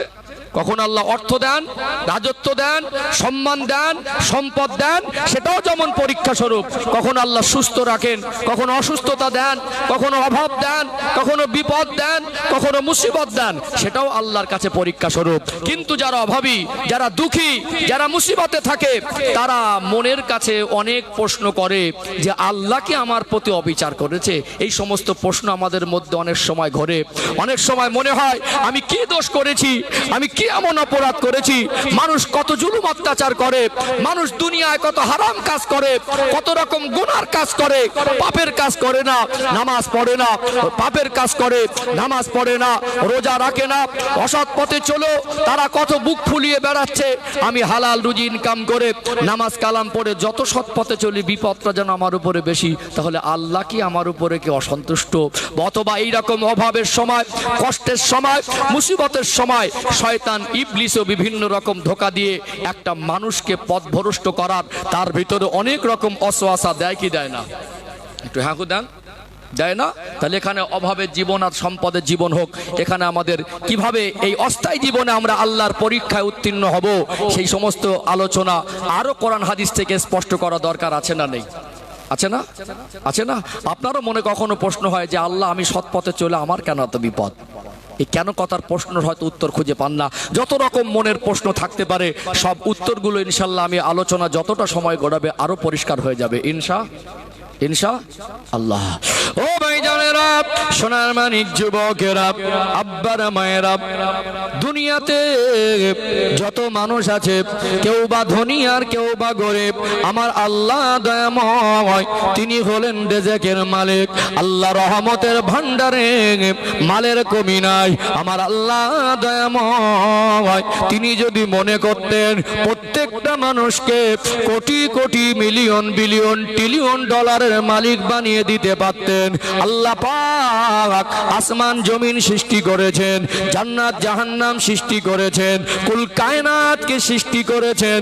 তামাম কুল কায়নাত আল্লাহর হুকুমে সবকিছু চলছে। আমার আল্লাহ দুনিয়ার মানুষকে যদি মনে করতেন সবাইকে ধনী বানিয়ে দিতে পারতেন। আল্লাহ পাক তিনি ভালো সিদ্ধান্ত নিয়েছেন যাতে দুনিয়া জীবনে আমরা ভালো থাকতে পারি। তবে মনে রাখবেন আল্লাহ দয়াময়, তিনি যদি সবাইকে কোটি কোটি টাকার মালিক বানিয়ে দিতেন, আমাদের জীবনটা যতটা সহজ আছে এর থেকে কঠিন হয়ে যেত কি যেত না? এর থেকে কঠিন হয়ে যেত। সবাই যদি কোটিপতি হয়ে যেত, একটা সময় দেখা যেত কবর খোঁড়ার মানুষ পাওয়া যেত না। কি যার কবর তাকে খুঁড়তে হতো। ভারতবর্ষের অন্যতম ধনী হলো মুকেশ আম্বানি। আচ্ছা, একটা গ্রামের মানুষ মরে গেলে মুকেশ আম্বানি কবর খুঁড়তে আসবে? হ্যাঁ দেন না। গোটা দক্ষিণ 24 পরগনা জেলায় যত এমপি আছে, মরে গেলে আপনার গ্রামে কেউ মারা যখন যায়, বলুন ওকে এনে কবর খোঁড়ানো যাবে? একটু হ্যাঁ দেন না। কবর খোঁড়ানো যাবে? একজন মন্ত্রীকে এনে কবর খোঁড়ান তো দেখি। সে মনে করবে আমার এত কোটি কোটি টাকার মালিক, আমি কেন কাদায় নেমে ধান রুতে যাব? আমি কেন ঠান্ডায় উঠে সকালবেলা সবজি খেতে গিয়ে কাজ করতে যাব? আমি কেন রোদে দাঁড়িয়ে থাকবো? আমি তো এসি রুমে বসে থাকবো। আমাদের জীবনটা আরো কঠিন হয়ে যেত না? এই পোশাক বানানোর হয়তো লোক থাকতো না। এই জন্য আল্লাহ কাউকে সম্পদ দিয়েছেন, আল্লাহ কাউকে আবার গরিব করেছেন। মনে রাখবেন, এখানে আমি যে আলোচনা করছি ইনশাল্লাহ মনের প্রশ্নের উত্তর সব বেরিয়ে আসবে। আল্লাহ কারোর প্রতি অবিচার করেন নাই। আল্লাহ যেমন দুনিয়াতে কাউকে গরিব করে রেখেছেন, আপনার মনে হয়তো অনেকবার অনেক রকম শয়তানি ওয়াসওয়াসা, অনেক রকম কুমন্ত্রণা, অনেক রকম আপনার কাছে নেগেটিভ চিন্তাগুলো এসেছে। আজকে ইনশাআল্লাহ আলোচনার ভিতরে সব রকম চিন্তার অবসান ঘটবে ইনশাআল্লাহ। ও ভাইজানেরা, সোনার মানিক যুবকেরা, আব্বারা মায়েরা, কোরআনুল কারিমে আল্লাহ দয়াময় স্পষ্ট করে জানিয়ে দেন, ওমা মিন দাব্বাতিন ফিল আরদি ইল্লা আলাল্লাহি রিজকুহা। আমি আল্লাহ দুনিয়ায় যাদেরকে পাঠিয়েছি, যাদের রিজেকের দরকার, রিজেকের জিম্মাদারি আমি আল্লাহ নিজে গ্রহণ করেছি। বলুন তো রিজেকের মালিককে? রিজিকের মালিক হলেন আল্লাহ। আল্লাহ কাউকে না খাইয়ে রাখবেন না। আমার আল্লাহ রহমতের ভান্ডারে মালের কমি নেই। দুনিয়াতে এক শ্রেণীর মানুষ, তারা অর্থ সম্পদ পেয়ে, রাজত্ব নেতৃত্ব পেয়ে, ক্ষমতা পেয়ে, টাকা পয়সার মালিকানা পেয়ে অহংকারী হয়ে বলে আমার টাকা আমি খাই, আমার রোজগার আমার ইনকাম আমি খাই, তোর বাপের খাই না। অনেকে রিজিকের মালিক আল্লাহ এটা সহজে মেনে নিতে পারছে না। এমনও বহু মানুষ মানুষ আছে লোকটা একবেলা নাও যদি খেয়ে থাকে, পরের সাজে যদি ডাল ভাত হয়, অতটুকু খেয়ে শুকরিয়া আদায় করে বলে আলহামদুলিল্লাহ ভালো খেয়েছি, আল্লাহ আমাকে খাইয়েছে। এরকমও কিছু সংখ্যক মানুষ আছে না নেই? যেহেতু রেজেকের মালিক আল্লাহ, এটা একটু ব্যাখ্যা দেই। আল্লাহর কোরআনুল কারীমের আয়াত, প্রত্যেকটা লাইন, প্রত্যেকটা সেন্টেন্স, প্রত্যেকটা বাক্য এত দামি। যালিকাল কিতাবু লা রাইবা ফীহি, ভুল তো দূরের কথা, সন্দেহের অবকাশ পর্যন্ত নেই। কিয়ামত পর্যন্ত এমন কোন মানুষ জন্ম নেবে না আল্লাহর কোরআনুল কারীমকে চ্যালেঞ্জ করে মিথ্যা প্রমাণ করবে। আল্লাহর কথা, আমার আল্লাহ দয়াময়, এমন এক মহামানিত আল কোরআন, মহাগ্রন্থ আল কোরআনুল কারীমকে 23 বছর ধরে আমার রাসূলের উপরে নাজিল করলেন। এই কোরআনুল কারীমের মতো এর নকল করে একটা আয়াত দুনিয়ার মানুষ বানাতে পারবে না। কোরআনুল কারীম কার কথা? আল্লাহ পাকের কথা। দুনিয়াতে কোন রকম ভাবে আল্লাহর কথা অস্বীকার করার সুযোগ পৃথিবীর কোন মানুষের নেই। আমরা কোরআনুল কারীমের শিক্ষা বোঝার চেষ্টা করি না, এটা আমাদের জীবনের বড় কমি। যারা মনে করে আমার আমি খাই, বলুন তো দেখি দুনিয়াতে আল্লাহ পাক যে আমাদের জন্য বেঁচে থাকার জন্য যে খাদ্যের মধ্যে পানি দরকার আছে না নেই? স্কুলে পড়েছিলেন, লাইনটা ভালো মনে আছে। অনেকে বলে জলের অপর নাম জীবন। এই পানিটা কার নিয়ামত? আনজালা মিনাস সামাই মাআ, আমার আল্লাহর অফুরন্ত দয়া। আল্লাহ পাক তিনি আসমান থেকে রহমতের পানি বর্ষণ করেন। আমার আল্লাহ যদি 50 বছর অথবা 100 বছর আসমান থেকে পানি বর্ষণ বন্ধ করে দেন, দুনিয়ার বিজ্ঞানের, দুনিয়ার মস্তান, দুনিয়ার রাষ্ট্রপ্রধান, দুনিয়ার যারা মাতব্বর আছে, এদের বাবা 14 পুরুষের কি ক্ষমতা আছে? আল্লাহ যেভাবে রহমতের পানি বর্ষণ করেন, মানুষের প্রয়োজন দুনিয়ার কোন বিজ্ঞানের বাবা 14 পুরুষ মিটিয়ে দিতে কি পারবে? পারবে? 100 বছর যদি পানি না হয়, সবুজ গাছপালা, তরুলতা, শাক সবজি, খাবার, ফসল হবে না? পৃথিবী ফেটে চৌচির হবে? একটু হ্যাঁ দেন না। হ্যাঁ, তাহলে পানি বর্ষণ করে কে? তোমার টাকা, তোমার রোজগার, তোমার ইনকাম, তুমি খাও, ওই পয়সা খেয়ে বেঁচে থাকো না, খাও না সোনাটা। এ পানি কার নিয়ামত? একটু হ্যাঁ দেন। কার নিয়ামত? আল্লাহর নিয়ামত। রেজেকের মালিক আল্লাহ স্বীকার করা যাবে?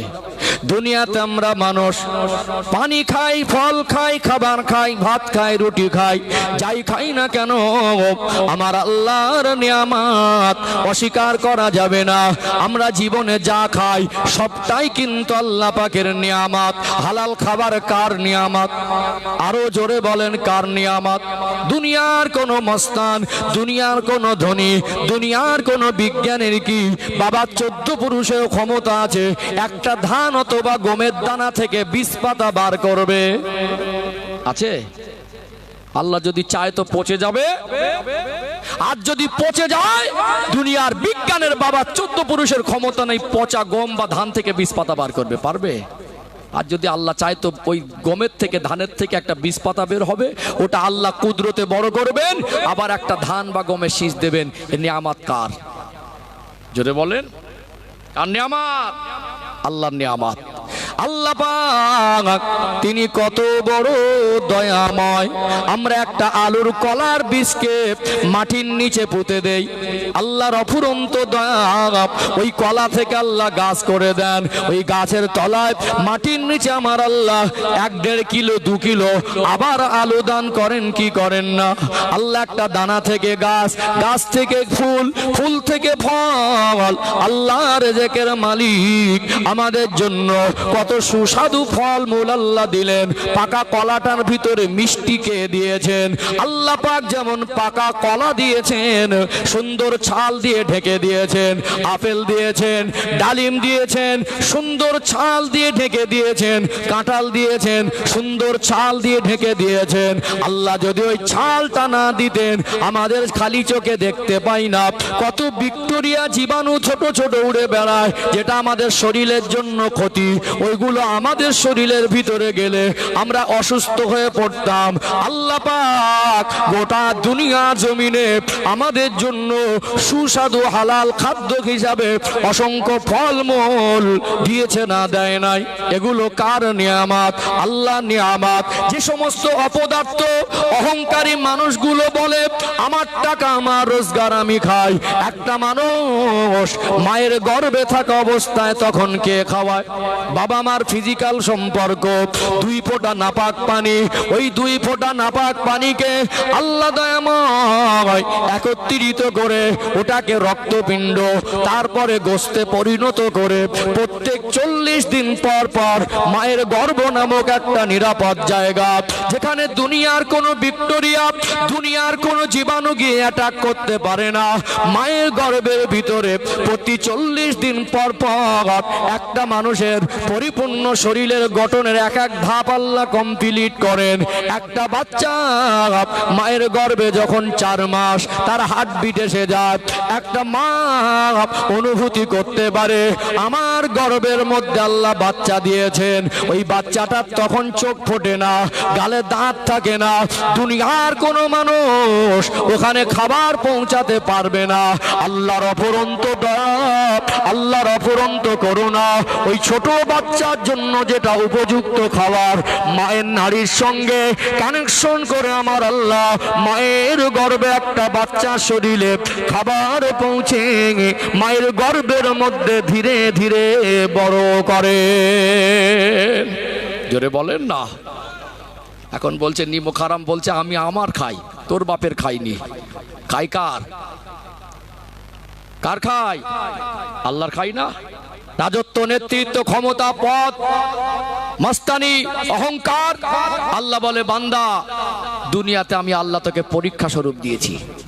দুনিয়ার মানুষ অহংকার করে, ইন্নাহু লা ইউহিব্বুল মুস্তাকবিরিন, নিশ্চয় আমার আল্লাহ অহংকারীকে পছন্দ করেন না। কুলিল্লাহুম্মা মালিকাল মুলকি তুতিল মুলকা মান তাশা ওয়া তানজিউল মুলকা মিম্মান তাশা ওয়া তুইজ্জু মান তাশা ওয়া তুযিল্লু মান তাশা। আল্লাহ পাক বলছেন হাবিব আপনি বলেন আল্লাহ সর্বভৌম শক্তির অধিকারী।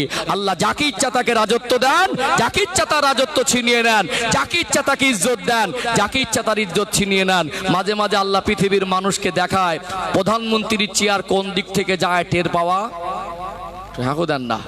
শ্রীলঙ্কায় হলো, আপনার সিরিয়ায় হলো, পার্শ্ববর্তীদের বাংলাদেশে হলো, হলো কি হলো না? হলো না? আল্লাহ পাক পৃথিবীর মানুষকে পরীক্ষা স্বরূপ সম্মান দেন, ইজ্জত দেন, রাজত্ব দেন, ক্ষমতা দেন, মনে করে এটা আমার কৃতিত্ব। আল্লাহ পাক যদি আপনাকে বন্ধ করে পৃথিবীতে পাঠাতেন, আপনি কি পাইলট হতে পারতেন? কথাকে বুঝতে পাচ্ছেন? আজকে মন্ত্রিত্ব হয়েছেন মনে করছেন আমার কৃতিত্ব, পদ পেয়েছেন মনে করছেন আমার সব অর্জন। আল্লাহ যদি আপনাকে ওই স্মৃতি শক্তি, যেটাকে সুস্থ মস্তিষ্ক স্মৃতি শক্তিটা আল্লাহ ছিনিয়ে নিতেন, রাস্তায় পাগল হয়ে লোকে যেটা খাবার ফেলে দিত, পচে পোকা হয়ে যেত, যেটা মানুষ নাক চেপে পাশ থেকে চলে যেত, ওটা খাবার বলে কুড়িয়ে খেতেন, আপনি মনে হয় মন্ত্রী আর নেতার পদ পেতেন? কার দয়া? জোরে বলেন না। কার দয়া? আল্লাহ যাকে যে হালাতে রেখেছেন আল্লাহর দয়া। এই জন্য রেজেকের মালিককে, রেজেকের মালিক আল্লাহ। আচ্ছা বলুন, আজ থেকে বিগত 3 দিন, যে 3টে দিন আমরা অতিবাহিত করেছি, আপনাদের ঘোষপুর সমসপুরে একটা মানুষ না খেয়ে আছে বলতে পারবেন? দেন না। না খেয়ে আছে বলতে পারবেন? বলতে পারবেন না। এখানে আপনি হয়তো অভাবের মধ্যে আছেন, আপনার মনে অনেক প্রশ্ন। যদি আল্লাহ আপনাকে আজকে 5,000 টাকার মালিক, 5 কোটি টাকার মালিক বানিয়ে দেয়, তো আপনি কি আজকে যতটা খাবার খাচ্ছেন 100 বা 150 চালের ভাত, এটা কি 5 কিলো চালের ভাত খেতে পারবেন? ভালো করে বুঝবেন। অনেকের মনে যে অভাবী জীবনে প্রশ্ন, সেই প্রশ্নের উত্তরগুলো আমি ক্লিয়ার করে দিচ্ছি। অনেকে মনে করেন যে আমার বাড়ির পাশের মানুষের এত গাড়ি বাড়ি, আল্লাহ যদি আপনাকে 4টে গাড়ি আর 10টা বাড়ির মালিক বানিয়ে দেন, কটা রুমে ঘুমাবেন? একটা রুমেই তো ঘুমাতে হবে নাকি? হ্যাঁ, আজকে একটা পোশাক পরেছেন, আল্লাহ যদি আজকে 5,000 টাকার মালিক, যদি 500 কোটি টাকার মালিক বানিয়ে দেন, এর উপরে 50টা পোশাক চালাতে পারবেন? আমরা ভাবি কালকে কি খাবো। আল্লাহর কত অসংখ্য জীব আছে, তাদের কিন্তু জমা করা খাবার থাকে না। একটু হ্যাঁ দেন। আল্লাহর অসংখ্য সৃষ্টি আছে এমন, তারা কি খাবে এই চিন্তাটুকু তাদের মাথায় থাকে না। আল্লাহ ছোট্ট একটা পিপিলিকার খাবার ব্যবস্থাও করে দেয়। জোরে বলুন, কত ছোট ছোট পাখিগুলো দেখেছেন, তাদের কি বাসায় খাবার জোগাড় করা থাকে? জোগাড় করা থাকে না। আল্লাহ আমাদের দুনিয়ায় পাঠিয়েছেন, আমাদের নসিবে রেজেক বরাদ্দ করে দিয়েছেন। যদি মনে করেন যে দুনিয়ার সুখ শান্তির মূল চাবিকাঠি হলো টাকা সম্পদ, এটা একেবারেই ভুল হবে। কারণ আল্লাহ দুনিয়াতে যদি মনে করেন গরিবী জীবনেও আল্লাহ শান্তি দিতে পারেন। অনেক সময় দেখবেন একটা গরিব মানুষ কয়েকদিন বাড়িতে গোস্ত রান্না হয়নি, বিবি বাচ্চা আবদার করেছে, এই দেখো কদিন গোস্ত রান্না হয় না, একটু গোস্ত এনো তো। বেচারা দুপুর পর্যন্ত মাটি কাটা কাজ করে 500 টাকার কর করে নোট পেয়েছে, 2 কিলো গোস্ত নিয়ে বাড়ি ফিরেছে। রিয়াজি চর্বিযুক্ত গোস্ত খুব কাজদা করে কষা কষা রান্না করে সপরিবারে তৃপ্তি ভরে খেয়েছে। ওই মানুষটা গরিব মানুষ, কিন্তু ঋণ মেজেনি, ঋণের বোঝা মাথায়। পাশের বাড়ির মানুষটা অনেক টাকা পয়সার মালিক, 4টে গাড়ি, 50 বিঘে জমি, কয়েকশো কোটি টাকা, 2-4টে ফ্ল্যাট। হ্যাঁ, ওই লোকটার এখন শারীরিক যা অবস্থা, মানে হাই কোলেস্ট্রল, ফ্যাটি লিভার, লিভারে চর্বি, হাড়ে চর্বি। এখন ডক্টর বলছে যে কটা দিন আপনি আছেন খাওয়া দাওয়া কন্ট্রোল না করলে বিপদ কিন্তু বাড়বে। টাকা আছে বাড়িতে, গোস্ত রান্না হলো, পাশে রাখা আছে, মন চাইছে কিন্তু খেতে পাচ্ছে না। আপনার কি মনে হয় যে টাকা থাকলেই খাওয়া যায়? আপনার কি মনে হয় সম্পদ থাকলেই সব ভোগ দখল করা যায়? যদি চলে যায় এই পর্যন্ত এনাফ, আলহামদুলিল্লাহ, যথেষ্ট। আর চলে যাবার বাইরে যত বেশি হবে হিসাব তত। কি বলেন? প্রশ্নের উত্তর মিলছে? প্রশ্নের উত্তর মিলছে? এখানে বসে লম্বা ঘটনা বলার নাম ওয়াজ না। আপনারা আমার কথা পছন্দ করলেও আমার কোনো যায় আসে না, আমি দিনের কথা পৌঁছাতে বসেছি। কি একজন রোগী সুস্থ করার জন্য ডক্টর যে পরামর্শ বা চিকিৎসা দেবেন, যদি যোগ্য ডক্টর সঠিক চিকিৎসা দেন, তাতে যদি রোগী অসন্তুষ্ট হয় তাতে ডাক্তারের কোনো যায় আসে না। ঠিক বলছি না ভুল বলছি? এই জন্য বাপজিরা ভাইরা এখানে বসবেন, আলেমদের সোহবাতে বসবেন, ঈমান আমল মজবুত হবে তারপরে মনে হবে আমি কেন গরিব। সব প্রশ্নের উত্তর একা করে দিয়ে যাবো ইনশাআল্লাহ। শান্তি, সুখ শান্তিতে থাকার জন্য অনেক অতিরিক্ত অর্থটা মেয়ের নয়। আল্লাহ চাইলে আপনাকে চালিয়ে দিলে আলহামদুলিল্লাহ। না খাইয়ে তো রাখিনি, না পরে আছেন, না খেয়ে আছেন, কি না খেয়ে তো নেই। ও ভাইজানেরা, সোনার মানিক যুবকেরা, আব্বারা মায়েরা, দুনিয়াতে যারা গরিব মানুষ, দুঃখ করার কি আছে? আল্লাহ তো না খাইয়ে রাখিনি। আমার আল্লাহ দয়াময়, তিনি যদি অতিরিক্ত অনেক বেশি দেন, বিনিময় তো 10-20 ডবল গ্রহণ করতেও পারবে না।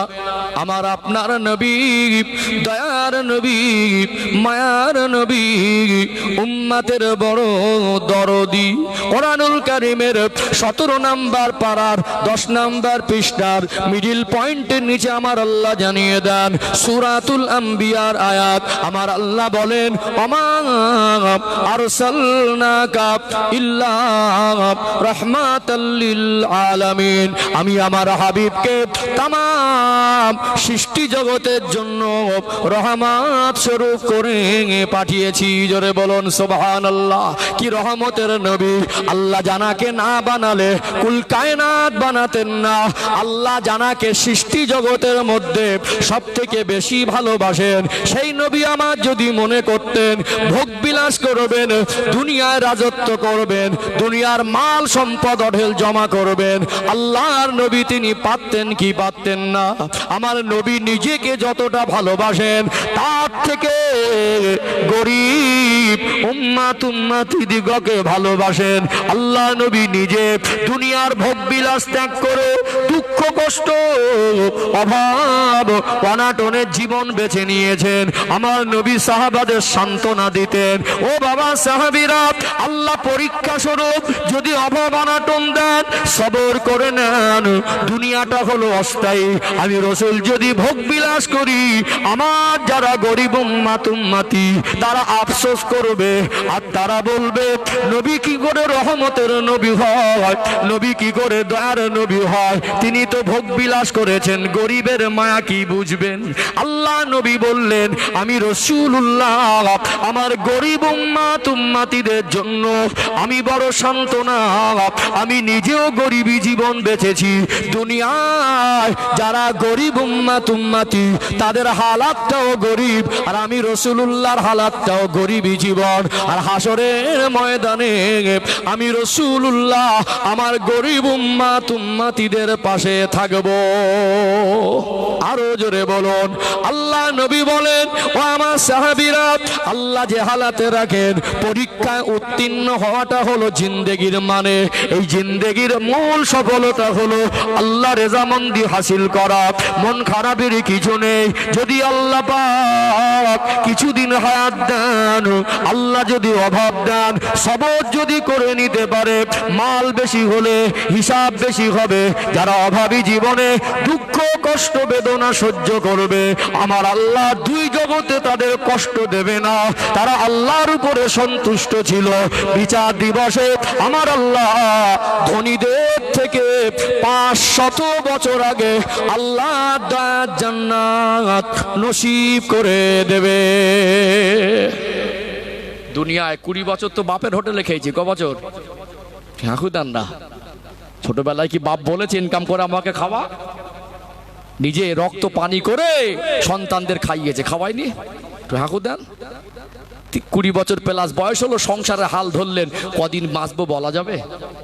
খুব যদি আল্লাহ হায়াত দেয়, তখন গড় 70 বছরও মানুষ বাঁচছে না। কি তাহলে 20 বছর 50 বছর যদি আপনি একটু কষ্টে থাকেন, না খায় তো নেই, না পড়ে তো নেই। যদি আল্লাহ কষ্টে রাখেন, 50 বছর কষ্টে থাকার বিনিময়ে আখেরাতের 500 বছর আগে ধনীদের থেকে যদি জান্নাত দেয়, তো আল্লাহকে অবিচার করেছেন? ভালো করে বুঝবেন। আপনি এই জগতে সবর করছেন, ওই জগতে হিসাব দেওয়ার জন্য ধনীদেরও সবর করতে। একটু হ্যাঁ দেন, কথা কি মগজে ঢুকছে? তাহলে আপনি এই জগতে সবর করছেন, আল্লাহ কি আপনার প্রতি অবিচার করেছেন? না, বরং আপনার প্রতি আল্লাহর দয়া বেশি, আপনার প্রতি আল্লাহর মায়া বেশি। अगर रात आया तो थोड़ी देर सबर कर लो, सुबह तुम्हारे लिए जरूर आएगा। রাত এসেছে, একটু সবর করো, তোমার জন্য সুন্দর একটা সকাল আসবে। এটা কি রাত না? কি গো, সকাল হবে কি হবে না? অনেক সময় শেষ জীবনে আল্লাহ সুখ দেয়। একটা সময় কষ্ট পেয়েছে, হাজারো শান্তিতে আল্লাহ ছেলে মেয়েদের দ্বারা সুখ দিয়েছে না দেয়নি? একটু হাঁকু দেন। একটা সুন্দর সকাল আল্লাহ দিয়েছে। যদিও মরার আগ মুহূর্ত পর্যন্ত শেষ জীবনে সুখ না পান, আল্লাহ চোখ বন্ধ হলে কবরের জগতে একটা সুন্দর সকাল দেবে। বান্দাটা দুনিয়ায় কষ্ট করে আমি আল্লাহর উপরে সন্তুষ্ট ছিল, আল্লাহ দুই জগতে কষ্ট দেবেন না। এবারে বলুন, আর প্রশ্ন আছে? প্রশ্ন আছে? আর একটু ক্লিয়ার করে দেবো, আর একটু ক্লিয়ার করে দেই। যত সময় গড়াবে আলোচনা তত পরিষ্কার হবে ইনশাআল্লাহ। ও ভাইজানেরা, সোনার মানিক যুবকেরা, আব্বারা মায়েরা, দুনিয়ায় মাল সম্পদ অর্থ রাজত্ব মানুষটা কামাই করে। বলুন তো দেখি, চোখ বন্ধ হয়ে গেলে কি সম্পদ বলে কিছু সঙ্গে নিয়ে যাওয়া যায়? ক্যা তুম কবরস্থান কে পাস সে কবি নেহি গুজারতে? কখনো কি কবরের ধার থেকে যাওয়া আসা হয় না? একটা রাজার যেমন কবর হয়, একটা ভিক্ষুকেরই তেমন কবর হয়, একটা মন্ত্রীর যেমন কাফন হয়, একটা মজদুরেরই তেমন কাফন হয়। চোখ যতদিন বন্ধ না হচ্ছে, বেঁচে আছি, চাকরি আমার, ডিগ্রি আমার, রাজত্ব আমার, ফ্ল্যাট আমার, গাড়ি আমার, বাড়ি আমার, টাকা পয়সা আমার, মাল সম্পদ আমার, আমার আমার আমার বলে মনে হয়। পাগল দেওয়ানা হয়ে গেলেও, চোখ বন্ধ হয়ে গেলে আমার আমার করে পাগল হয়ে থাকলেও সঙ্গে কিছু নিয়ে যাওয়া যায় না। কাফনের কাপড়ের তো পকেট হয় না। যা কিছু অর্জন করেছে, আল্লাহ নবী বলেন কঠিন বিচার দিবসে হাসরের ময়দানে আল্লাহর বান্দা বান্দি 5টা প্রশ্নের উত্তর যতক্ষণ না দিতে পারবে, কদম তুলতে পারবে না। তার মধ্যে একটা প্রশ্ন হলো, কোন রাস্তায় আয় করেছিলে, কোন রাস্তায় ব্যয় করেছিলে?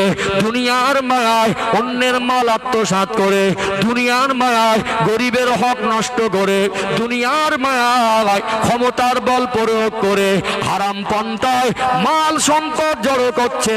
এই মাল সম্পদটাও তার জাহান্নামায় যাওয়ার কারণ হয়ে যেতে পারে কি পারে না? বরং আপনার জীবনে রিস্ক কম।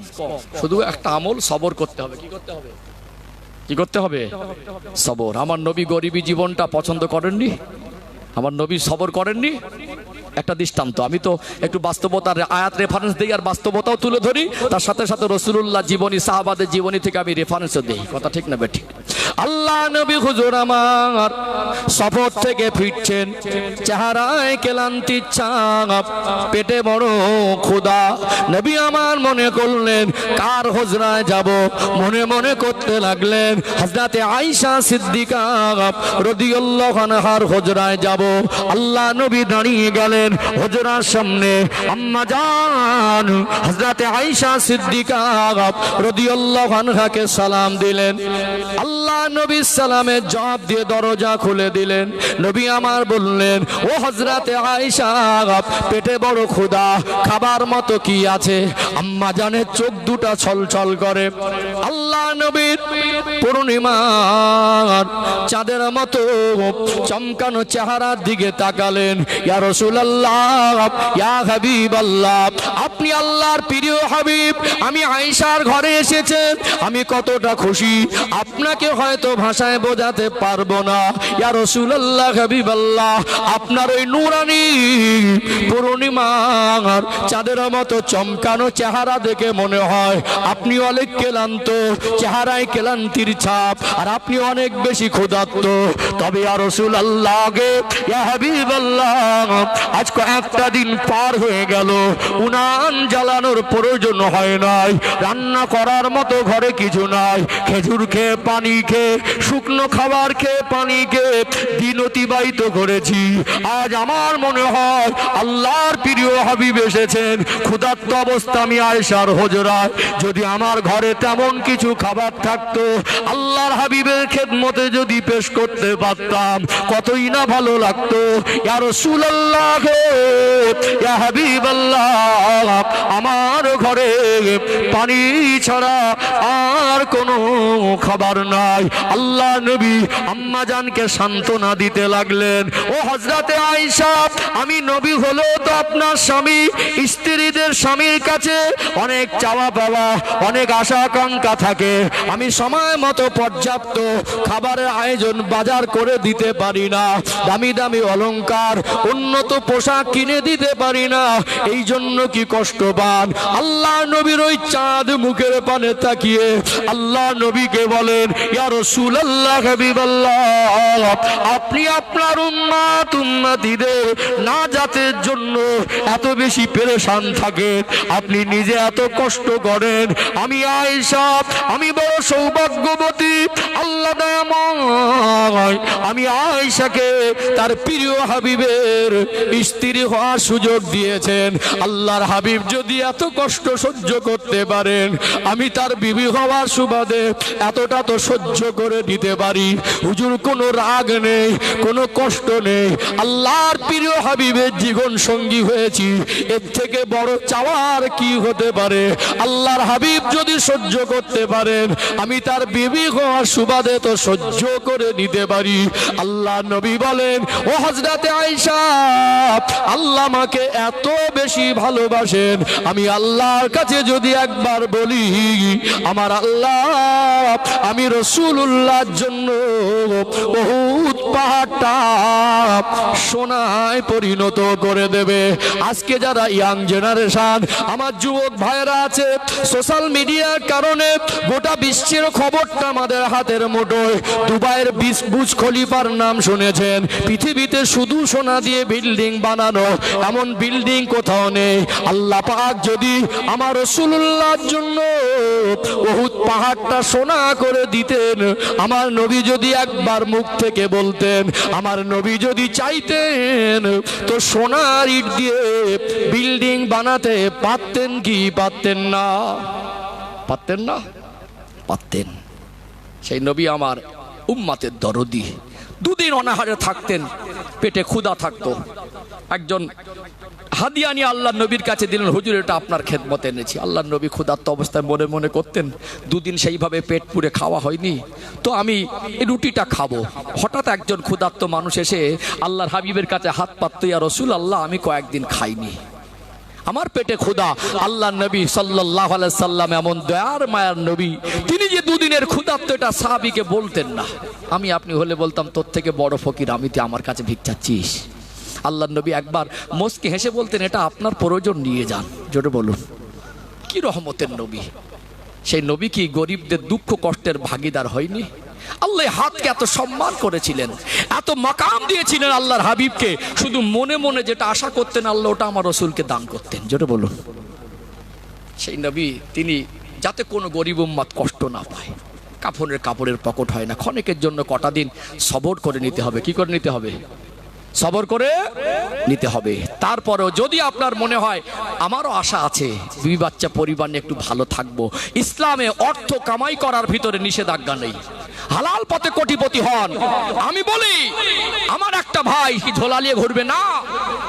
পৃথিবীতে কত কাফের মুশরিক রাজত্ব করছে, আমার একটা ভাই প্রধানমন্ত্রী হোক, আমার একটা ভাই রাষ্ট্রপতি হোক, আমার একটা ভাই আইপিএস হোক, একটা সুপ্রিম কোর্টের বিচারপতি হোক, একটা ভাই পৃথিবীর সেরা ধনী হোক, ওটা গর্ব করে বলবো আমার ভাই। দরকার আছে না নেই?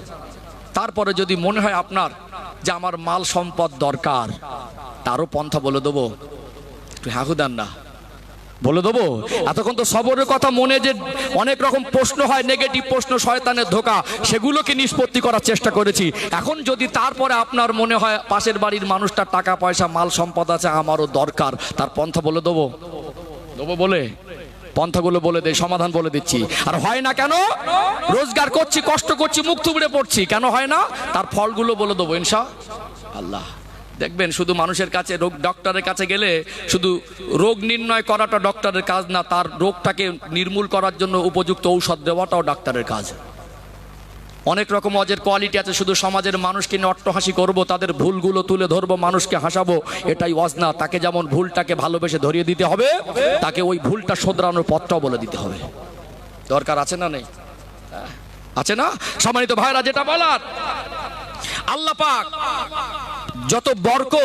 যত বরকত আল্লাহ পাকের দরবার থেকে মানুষ পায় 10 ভাগ করেছেন। ক ভাগ? 10 ভাগ। 9 ভাগ ব্যবসার মধ্যে, আর 1 ভাগ সব খাদে। ব্যবসার মধ্যে কত ভাগ? 9 ভাগ। ব্যবসার মধ্যে 9 ভাগ, আর সব খাদে হালকা কিঞ্চিত 1 ভাগ। পৃথিবীতে সেরা 10 জন ধনীর তালিকা দেখবেন সবকটা ব্যবসায়ী। চাকরি করে খুব বড্ড জোর, হয়তো 20 বছর চাকরি করে, 30 বছর চাকরিটা ভালো ঘর বানায়, 2-4 বিঘে জমি কেনে, পৃথিবীর সেরা ধনী হয় না। যারা পৃথিবীর সেরা ধনী তারা সব ব্যবসায়ী। আপনার যদি মনে হয় যে আমার পয়সা মাল সম্পদ আমারও দরকার, অবশ্যই মাল সম্পদ বেশি হলে আল্লাহ তার উপরে হুকুমও বেশি দে, জাকাত দাও। পয়সা হলে কুরবানি দাও, পয়সা হলে ফরজ হজ করো। বাড়ির পাশে গরিব মানুষ এতিমত হয়, অনাথ যদি না খেয়ে মরে, তার জন্য হিসাব কৈফিয়ত তোমারও দিতে হবে। ওটা গরিবের হক তোমার উপরে ছিল, কিন্তু গরিবদের উপরে সেই হিসাবটা, হজ করিনি বলে সেই বোঝাটা, কুরবানি দেইনি বলে সেই হিসাবটা নেই। তারপরেও মাল সম্পদ আমানত, হিসাব বুঝিয়ে দিতে হবে। আপনার যদি মনে হয় আমারও দরকার, তো হালাল ব্যবসা করুন, ছোট থেকে বড় হন। হাঁড়িতে যদি চাল না দিয়ে শুধু গ্যাস জ্বালিয়ে দেই, বা চুলায় দিয়ে কাঠ জ্বালাই, শুধু 1 হাঁড়ি পানি দেবো, চাল দেবো না, সন্ধ্যাবেলা মনে করবে 1 হাঁড়ি ভাত হবে। চেষ্টা তো করতে হবে হালাল পথে। যদি জমিতে ধান না ছড়িয়ে যদি বলি আল্লাহ, দানা না পুঁতে বলি আল্লাহ গাছ দেওয়ার ফসল তো আল্লাহ দেবে, তাহলে আপনাকে দানাটা তো দিতে হবে। আপনি ছোট থেকে বড় করেন, ব্যবসাকে বাড়ান, তবে হারাম ব্যবসা না, অবৈধ পন্থা না। এই সমস্ত ভাঙড় এলাকায় অনেক সবজি চাষ হয়, কিছু কিছু এলাকা হয় না। ফুলকপি বলেন, বাঁধাকপি বলেন, বেগুন বলেন, পটল বলেন, 1.5 কিলো বেকার পোকা ছোট মালগুলো ভিতরে ঢুকিয়ে দিয়ে উপরের স্যাম্পেলগুলো চকচক করছে। খরিদ্দার বলল, ভাই উপরে তো ঠিক লাগছে, ভিতরে ঠিক আছে? বলে, আল্লাহর কি রে ভাই, উপরে যেমন ভিতরে তেমন। ফালানাতুল্লাহি আলাল কাযিবিন, মিথ্যাবাদীর উপরে আল্লাহ পাকের লানত। আপনি ব্যবসা চিটিংবাজি কেন করছেন? একটা ভাইকে ঠকাচ্ছেন, আপনার ব্যবসায় বরকত হবে কি করে? জমির আল কেটে বড় করছে, বরকত খুঁজছে। যদি 3 কিলো ধান বাড়ে, ক্ষমতা আছে আপনি ধান বাড়াবেন? এমনি শরীর খারাপ, আলগুলো ছেটে বড় করছেন কেন? আপনার তো ক্ষমতা নেই। গাছে ফল ফলাবেন, বলবেন আল্লাহ আমার বৃদ্ধ বাবা মা আছে, আমার বাড়িতে নিষ্পাপ ফুলের মতো বাচ্চা আছে, আমার ভাই বোন, আমার স্ত্রী পরিবার আছে, আমি সংসারের বোঝা বহন করি, আল্লাহ দানা ফেলে দিচ্ছি, বরকত আপনি দেবেন। আল্লাহ দেবে না? আল কেটে বড় করলেন, 2 কিলো আলু বেশি হবে, 1.5 কিলো ধান বেশি হবে, ওই লোভটা আপনার বেশি হয়ে গেল। আল্লাহ যদি বরকত না দেয় তো ফসল হবে? মাথা চুলকাচ্ছে, হুজুর বরকত হয় না, সব লস। নিজের ভুল নেই? একটু হ্যাঁ দেন, নিজের ভুল নেই? আমাদের এই ঘুষিঘাটার এই সাইডটা আবার মানে মাছ চাষ হয়, অনেক সময় জোয়ারের পানি না উঠলে মেশিনে মোটরে ছিঁচে দেয়। এই ঠান্ডার সময় মোজা পরে, জুতো পরে, জামা প্যান্ট পরে সন্ধ্যাবেলা ঘের ভর্তি করে বাড়ি ঘুরতে গেলেন, টর্চ লাইট মেরে দেখছেন ক্যাকড়া চালা করে দিয়েছে, গল গল করে পানিটা অন্যের ঘেরে যাচ্ছে, দাঁড়িয়ে দেখতে পারবেন? একটু হ্যাঁ দেন না? তো মোজা খুলে নেমে গিয়ে বলবে এই সবে পানি ভর্তি করে দিলাম, তেল খরচা করে, কারেন্ট খরচা করে, অন্তত বন্ধ করি। পরের দিন কি দেখছেন অন্য লোক ভর্তি করেছে আর আপনার দিকে আসছে, তখন যদি মোজা নেন কি? অনেক মানুষ আছে চুরি করে বড় লোক হওয়ার স্বপ্ন দেখে, আল্লাহ বরকত দেবে না আল্লাহ নারাজ হবে? অনেক মানুষ আছে ব্যবসায় ঠকায়, ওজনে কম দেয়, চিটিংবাজি করে, মিথ্যার আশ্রয় নেয়। যদি মনে করেন ধনী হব তো ব্যবসার পথ বেছে নেন, চিটিংবাজি করে নয়, ওজনে কম দিয়ে নয়, মিথ্যা বলে মানুষকে ধোকা দিয়ে নয়। আর যুবক ভাইদেরকে বলি, আমার সোনার মানিক যুবক ভাই, যদি মনে করো বরকত দরকার, এরও আরো কয়েকটা পয়েন্ট বলে দেবো সম্মানিত ভাইরা। যেটা বলার, অসুবিধা নেই আছি আমি যতক্ষণ নাচে আসে। হ্যাঁ, যেটা বলার, আমার যারা যুবক ভাই আছে দেখবেন এদেরও কিছু বদ অভ্যাস আছে। পাশের বাড়ির মানুষ কোটিপতি, এত টাকা পয়সা মাল সম্পদ আমার নেই কেন? ও মনে মনে দেখছেন যদি 30 টাকায় কোটিপতি হওয়া যায়, হ্যাঁ 30 টাকায় কোটিপতি হওয়া যায়। একজন লটারিতে টাকা পেয়েছে, সেটাও নিউজ হচ্ছে। আপনার ক্ষমতা আছে, ওই 30 টাকায় কোটিপতি হয়ে ভোগ দখল করবেন? মনে করুন বেঁধে গেল, 30 সেকেন্ড বাঁচবেন তার গ্যারান্টি আছে? আপনার ছেলে আপনার কবরে হিসাবটা দেবে, আপনার মেয়ে আপনার কবরে হিসাবটা দেবে। কেন 30 টাকায় কোটিপতি হওয়ার হারাম মালে স্বপ্ন দেখছেন? এতে তো আল্লাহই পথে নারাজ। অনেকে আবার সুদের ব্যবসা করছে, ভদ্রলোক দেখে মনে হয় চকচক করছে চেহারা, বেইবাড়িকে ঘুরবে মনে হয় আল্লাহর ওলি ঘুরছে, পাক্কা সুদখোর। অনেকে অন্যের মাল, ঘুষের মাল নিয়ে বড়লোক হবার চেষ্টা করছে। বরকত যদি পেতে চান, সুদের রাস্তায় নয়, চুরি করে নয়, লটারি কেটে নয়, আল্লাহর কাছে হালাল পথে ব্যবসা করতে হবে, আল্লাহ বরকত দেবে ইনশা আল্লাহ। ওই যে হাড়িতে চাল না দিয়ে ফোটালে তো হবে না। একটা ছোট ব্যবসা করেন হালাল পথে, আল্লাহর কাছে বরকত চান, ওটাকে আরেকটু বাড়াবেন। বড় বড় ব্যবসায় লোকজনও দরকার হয় না? আপনার সেরকম চেষ্টা থাকলে আল্লাহ দেবে। সৎ পথে আল্লাহর কাছে চাইতে হবে ইনশা আল্লাহ। আর বরকত না হওয়ার কয়েকটা কারণ বলে দেই। যারা মায়েরা আমার কথা শুনছেন, আপনাদের দৃষ্টি আকর্ষণ করছে, কিছু কিছু মায়েদের বদ অভ্যাস, নজর মোটা। লাগবে 1.5 কিলো চাল, প্রত্যেক দিন লেয় 2 কিলোর কাছাকাছি, প্রত্যেক দিন খাবার নষ্ট। কেন? একটা বাচ্চাকে খাওয়ান না, কে মানা করেছে? বাচ্চা মানুষ খাওয়াবেন না, খাওয়াবে 1 মুঠো ছড়ায় 3 মুঠো। বাবা মার অবহেলার ফল। একটা বাচ্চার আজ 10 বছর 12 বছর বয়স হয়ে গেছে, এখন ভাত খেতে বসলে ভাত চতুর্দিকে ছড়িয়ে বুনে দেয়। কেন? বাচ্চাকে শেখাতে হবে না? এগুলোকে ফুজুল খরচা নয়, এগুলো আল্লাহ রেজেকের অপমান নয়।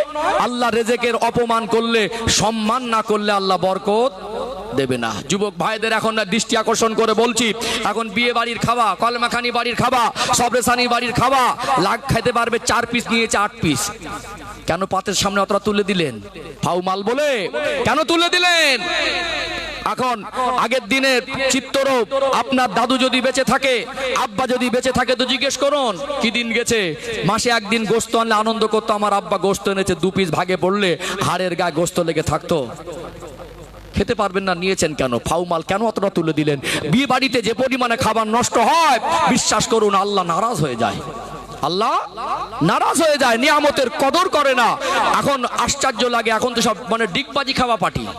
কি পার্টি? এখন ছেলের বাপের অবস্থা ভালো, মেয়ের বাপটা একটু দুর্বল, আর্থিক অবস্থা খারাপ।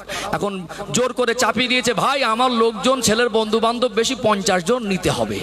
এই বেচারা দেখছে মেয়েটা যদি সুখে থাকে, এখন না করলে কাজটা যদি ভেঙে যায়, যখন কুটুম হচ্ছে, দোস্তি হচ্ছে, তো কুস্তি না, তো ঠিক আছে ভাই যা হবে। পরের দিন ভদ্রলোক একটা ডিগবাজি খেয়ে বলছে, ভাই সে গন্ডগোল হয়ে গেছে, 10 জন বাড়লে বাড়তে পারে। মুসলমানের কটা কথা, একটু হাঁকু দেন না। পরের দিন আবার একটা ডিগবাজি খেয়ে বলছে, ভাই 60 জন থেকে আবার 2-4 জন যদি বাড়ে। ভদ্রলোক নিয়ে গেছে 80 জন বরযাত্রী, আর বরযাত্রীগুলো সব টাটকা ইমানদার, খেতে পারবে 4টে, নিয়ে 4টা করে, কতটা করে ভাত বিরিয়ানি নষ্ট করছেন, আর আপনি বরকত খুঁজছেন তাবিজ বেঁধে। কষ্ট পাচ্ছেন নাকি? কষ্ট পাচ্ছেন? দস্তরখানা বিছিয়ে খাওয়া সুন্নাত কেন? একটা খাবার পড়ে গেলে খাবারটা যেন উঠিয়ে খেতে রুচি বোধ হয়। আমরা দস্তরখানা যদিও বিছাই মনে করি মাছের কাঁটার হাড় হাড্ডি ফেলার জন্য, ওটা খাবার উঠিয়ে খাওয়ার জন্য। দস্তরখানার মতলবই বোঝে না। কথা ঠিক বলছি না ভুল বলছি? মায়েদের বলি হিসাব করে সংসার চালান না। কেন ওই রকম লাগবে 1.5 কিলো নেন 2 কিলো করে? প্রত্যেক দিন ভাত নষ্ট, তরকারি নষ্ট, বাচ্চাদের খাওয়াতে গিয়ে ফজুল খরচা, নিজের কোন অনুষ্ঠান বাড়ি গিয়ে ফাউ মাল খেতে গিয়ে সেখানে খরচা, এতে আল্লাহ নারাজ হয়ে যায়। কি হয়ে যায়? আল্লাহ নারাজ হয়ে যায়। আর একটা কি, রেজেককে সম্মান না করা। যদি হালাল টাকা মাটি কাটা কাজ করে সন্ধ্যাবেলা গাঁজা কিনে খায়, সন্ধ্যাবেলা মদ খায়, ওই হালাল টাকা কি ভালো কাজে ব্যয় করলেন না খারাপ কাজে? কি গো, বরকত হবে? আর বরকত না হবার কারণ, ছেলে মেয়ে সন্তানরা বাবা মার পিছনে খরচা করতে বুক ফেটে যায়। কি ফেটে যায়? বুক ফেটে যায়। শালি যদি বলি ভাই জলসাতে সে কিছু টাকা দাও, 200 টাকা হাসতে হাসতে বের করে দেবে, আব্বার 20 টাকা দিতে গেলে ওর বুক ফেটে যায়। শ্বশুর বাড়ির থেকে লোক আসলে, ভাগরা ভাই আসলে, আপনি খাসির গোস্ত খাওয়ান, বাগদা চিংড়ি খাওয়ান, ভেটকি মাছ খাওয়ান, ভাঙন মাছ খাওয়ান, কে মানা করেছে? আপনি জামাই হিসেবে গেলে তারা যদি যত্ন মেহমানদারি করে আপনিও করবেন। তারা আসলে 2000 টাকা যদি খরচা হয়, জলসার দিন যদি 5 কিলো গোস্ত কিনে বাড়ি রান্না করে বন্ধুদের খাওয়াতে পারেন, আব্বার হাতে কেন 50 টাকা দিতে পারেন না? বুক ফেটে যায় কেন? মা যদি বলে 50 টাকা দে না বাবা, পান কিনবো, তোর ভালো লাগে না, শুধু ডেকা হলেই টাকা চায়। স্ত্রীকে বলছে এই মাকে 50 টাকা দিবি তো, ও টাকাটা হাতে নিয়ে পুঁতি পড়ছে, বুড়িটা যে কবে মরবে, সব সময় টাকা টাকা টাকা টাকা টাকা। এই লো মা, তোমার ছেলে 50 টাকা দিয়েছে, মনের চেহারার দিকে দেখা যাবে না, বাপের মাল এনে দিচ্ছে। তার ছেলের মাল তার মাকে দেবে, যেন বাপের বাড়ি থেকে এনে দিচ্ছে, এমন ভাব নেবে মনে হচ্ছে বুড়িটা মরলেই ভালো হয়। আর বরকত চাচ্ছে, হুজুর একটু দোয়া করেন, একটু তাবিজ দেন বরকত। নবী বলছেন বাবা মার পিছনে খরচা করো, বাবা মার সেবা করো, বাবা মার খেদমত করো বিগয়রি হিজাব। বাবা মা যদি খুশি হয়ে যায়, আল্লাহর আরশ খুশি হয়ে যাবে। যদি দোয়া চায় বিগয়রি হিজাব, সরাসরি ডাইরেক্ট আল্লাহ পাকের দরবারে পৌঁছে যাবে। জোরে বলুন। আপনারা দেখেছেন কোন কোন মাসে, আমি এখন একটু বিমান সফর কম করে দিয়েছি, কষ্ট হয়, একা হয়ে যায়। কোন মাসে আল্লাহ আমাকে 16-18 বার বিমান সফর করায়। কার দোয়া? আমার আব্বা আমার দোয়া নেই? কি আছে আমার ভিতরে? আমি এখন বলি যে আমি আজ পর্যন্ত নিজেকে বক্তা বলে মনে করতে পারিনি। কথা কি বুঝতে পারছেন? বাবা মার দোয়া নিতে হবে, আল্লাহর দেওয়া রেজেককে সম্মান করতে হবে। আল্লাহর দেওয়া রেজেককে অপমান করলে আল্লাহ বরকত দেবেন। আল্লাহ নিজেই বলছেন লাইন শাকারতুম লাযিদান্নাকুম, বান্দা বান্দি তোমরা আমার নিয়ামতের শুকরিয়া আদায় করলে আমি আল্লাহর নিয়ামতকে বৃদ্ধি করে দেবো। জোরে বলুন। তাহলে সমাধান পেয়েছেন? একটা দৃষ্টান্ত তুলে ধরি। আমাদের আল্লাহ হযরত মাওলানা সাইফুল্লাহ সাহেব ভাইজান এসে গেছেন, নাস্তা করছেন, এক্ষুনি এসে যাবেন। আর 2-10 মিনিট লেট হলেও আমার চাপ নেই, আমার আজকে একটা মাহফিল। তো যে কথা বলছিলাম, তো একটু দৃষ্টান্ত তুলে ধরি ইনশাআল্লাহ। ও ভাইজানেরা,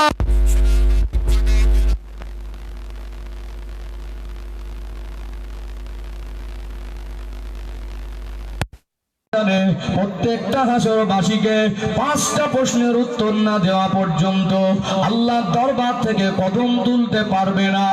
এর মধ্যে একটা হলো কোন রাস্তায় করেছিলে, কোন রাস্তায় ব্যয় করেছিলে। মাল বেশি হলে হিসাব বেশি হবে, এটা তো সহজ কথা, এটা তো সোজা কথা। আল্লাহ নবীর জামাতা জিন্নুরাইন হযরত ওসমান গনি রাদিয়াল্লাহু আনহু, তিনি তখনকার সময় তদানীন্তন সময়ের কোটিপতি। আল্লাহ নবীর কাছে গেলেন, আসসালামু আলাইকা ইয়া রাসূলুল্লাহ, আসসালামু আলাইকা ইয়া হাবিবাল্লাহ। আল্লাহ নবীকে সালাম দিয়ে বললেন, হুজুর আমি বড় চিন্তিত, আমার বড় ভয় হয়। আল্লাহ আমাকে এত মাল সম্পদ দিয়েছে, এত মালের আমি হিসাব দেব কি করে? আমি আখিরাতের চিন্তায় বড় চিন্তিত। ইয়া রাসূলুল্লাহ ইয়া হাবিবাল্লাহ, হুজুর একটা আমল আপনি আমায় বলে দেন, আল্লাহ যেন আমার মালটাকে একটু কমিয়ে দেয়। আল্লাহ নবী বললেন, ও হযরত উসমান, যদি মাল কমাতে চান চলে যান বাবা, খাবার যখন খাবেন উটের পিঠে উঠে খাবার খাবেন। উট এমন একটা প্রাণী, উটের বিষয়ে কোরআনুল কারীম আল্লাহ পাক আয়াত নাজিল করেছেন। অধিকাংশ নবীরা উটের পিঠে সওয়ার হয়েছেন। আমার আপনার নূর নবী তার নবী উটের পিঠে সওয়ার হতেন, হিজরত করেছিলেন, মক্কা জমিন ছেড়ে মদিনায় গিয়েছিলেন, যে উটের পিঠে সওয়ার হয়েছিলেন। উটটার নাম হলো কাসওয়া। মদিনা শরীফে গিয়ে ওয়াদি জিন পাহাড়ে উট যেখানে 10 রিয়ালে উটের পিঠে ওঠা যায়, সেদিন আমার মনে হলো আমার রাসূলুল্লাহ উটের পিঠে সাওয়ার হতেন। আমি নিজেও মদিনা শরীফে ওয়াদিয়ে জিন পাহাড়ে উটের পিঠে চড়েছি। উট এমন একটা প্রাণী, পাগুলো লম্বা লম্বা। উট যদি চলতে থাকে শরীরে একটা দোল খায়। কি খায়? শরীরে একটা দোল খায়। উটের পিঠে খাবার খেতে খেতে কিছু না কিছু নিচে পড়বে কি পড়বে না। আমাল করলেন, কিছুদিন পরে আমার রাসূলুল্লাহর কাছে চলে গেলেন। আল্লাহ নবীর জামাতা জিন্নুরাইন হযরত উসমান গনি রাদিয়াল্লাহু আনহু বলেন, ইয়া রাসূলুল্লাহ, ইয়া হাবিবাল্লাহ, একদিন আমল করেছি, তবে আমার হিসাব অনুযায়ী আমার মাল কমা যেমন তেমন, আমার হিসাব বলে মাল বেড়ে গিয়েছে। আল্লাহ নবী বলেন, ও হযরত উসমান, আপনি কি বলছেন? আমি রাসূলুল্লাহ যে আমল দিয়েছি ওই আমল কি আপনি করেন না? আল্লাহ নবীকে বলেন, ইয়া রাসূলুল্লাহ হাবিবাল্লাহ, ওই আমল তো আমি করেছি।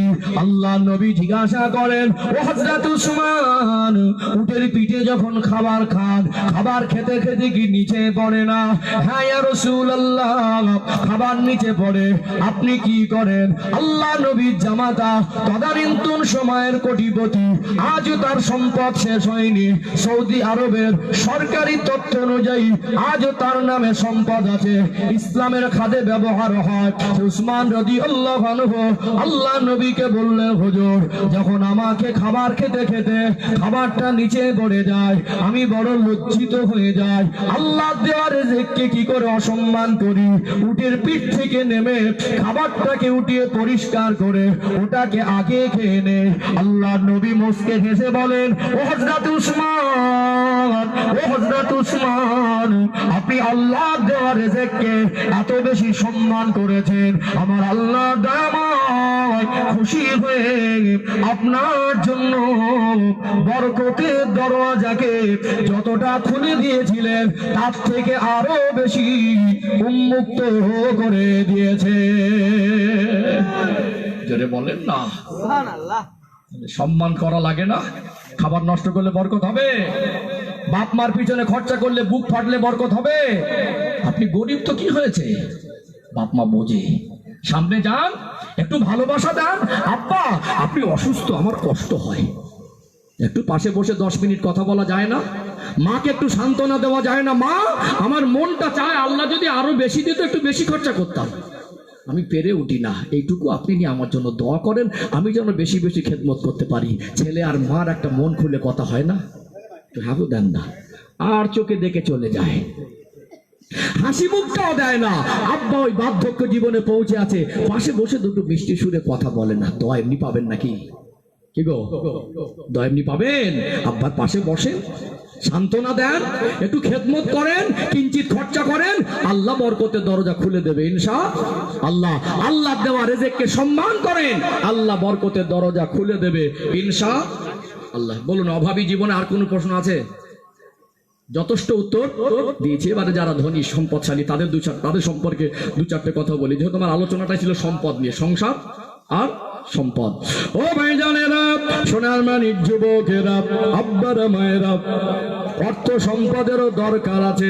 আল্লাহ নবী নিজে গরিবী জীবন বেছে নিলেও তিনি অর্থ বিরোধী ছিলেন না। তার একজন জামাইকে দেখবেন, শেরে খোদা হযরত আলী রাদিয়াল্লাহু আনহু, আর একজন জামাইকে দেখবেন হযরত ওসমান গনি রাদিয়াল্লাহু আনহু। একটা মেয়ের সঙ্গে বিবাহ দিলেন, ওই মেয়েটার ইন্তেকালের পরে আল্লাহ নবী আবার ডাকলেন, ও হযরত ওসমান, আল্লাহ পাক আমাকে যে মেয়ে সন্তান দিয়েছিলেন, আমি আপনাকে জামাই করেছিলাম, আল্লাহর ডাকে সাড়া দিয়ে চলে গেছেন। আমার আর একটা মেয়ে আছে, আমি রাসূলুল্লাহর মনটা চাই ওই মেয়েটাকে আপনি বিবাহ করেন। আল্লাহ নবী পূর্ণিমার চাঁদের মতো চমকানো চেহারার দিকে তাকিয়ে বললেন, ইয়া রাসূলুল্লাহ, হাবিবাল্লাহ, আপনি আল্লাহর প্রিয় হাবিব এই প্রস্তাব দিয়েছেন, আমি উসমান তো ফিরিয়ে দিতে পারি না। আল্লাহ নবী যদি অর্থ বিরোধী হতেন, সম্পদ বিরোধী হতেন, বলুন তো আমার রাসূলুল্লাহ কি ধনী মানুষকে জামাই করতেন? ইসলামে কিন্তু অর্থ বিরোধী কোনো কথা নেই।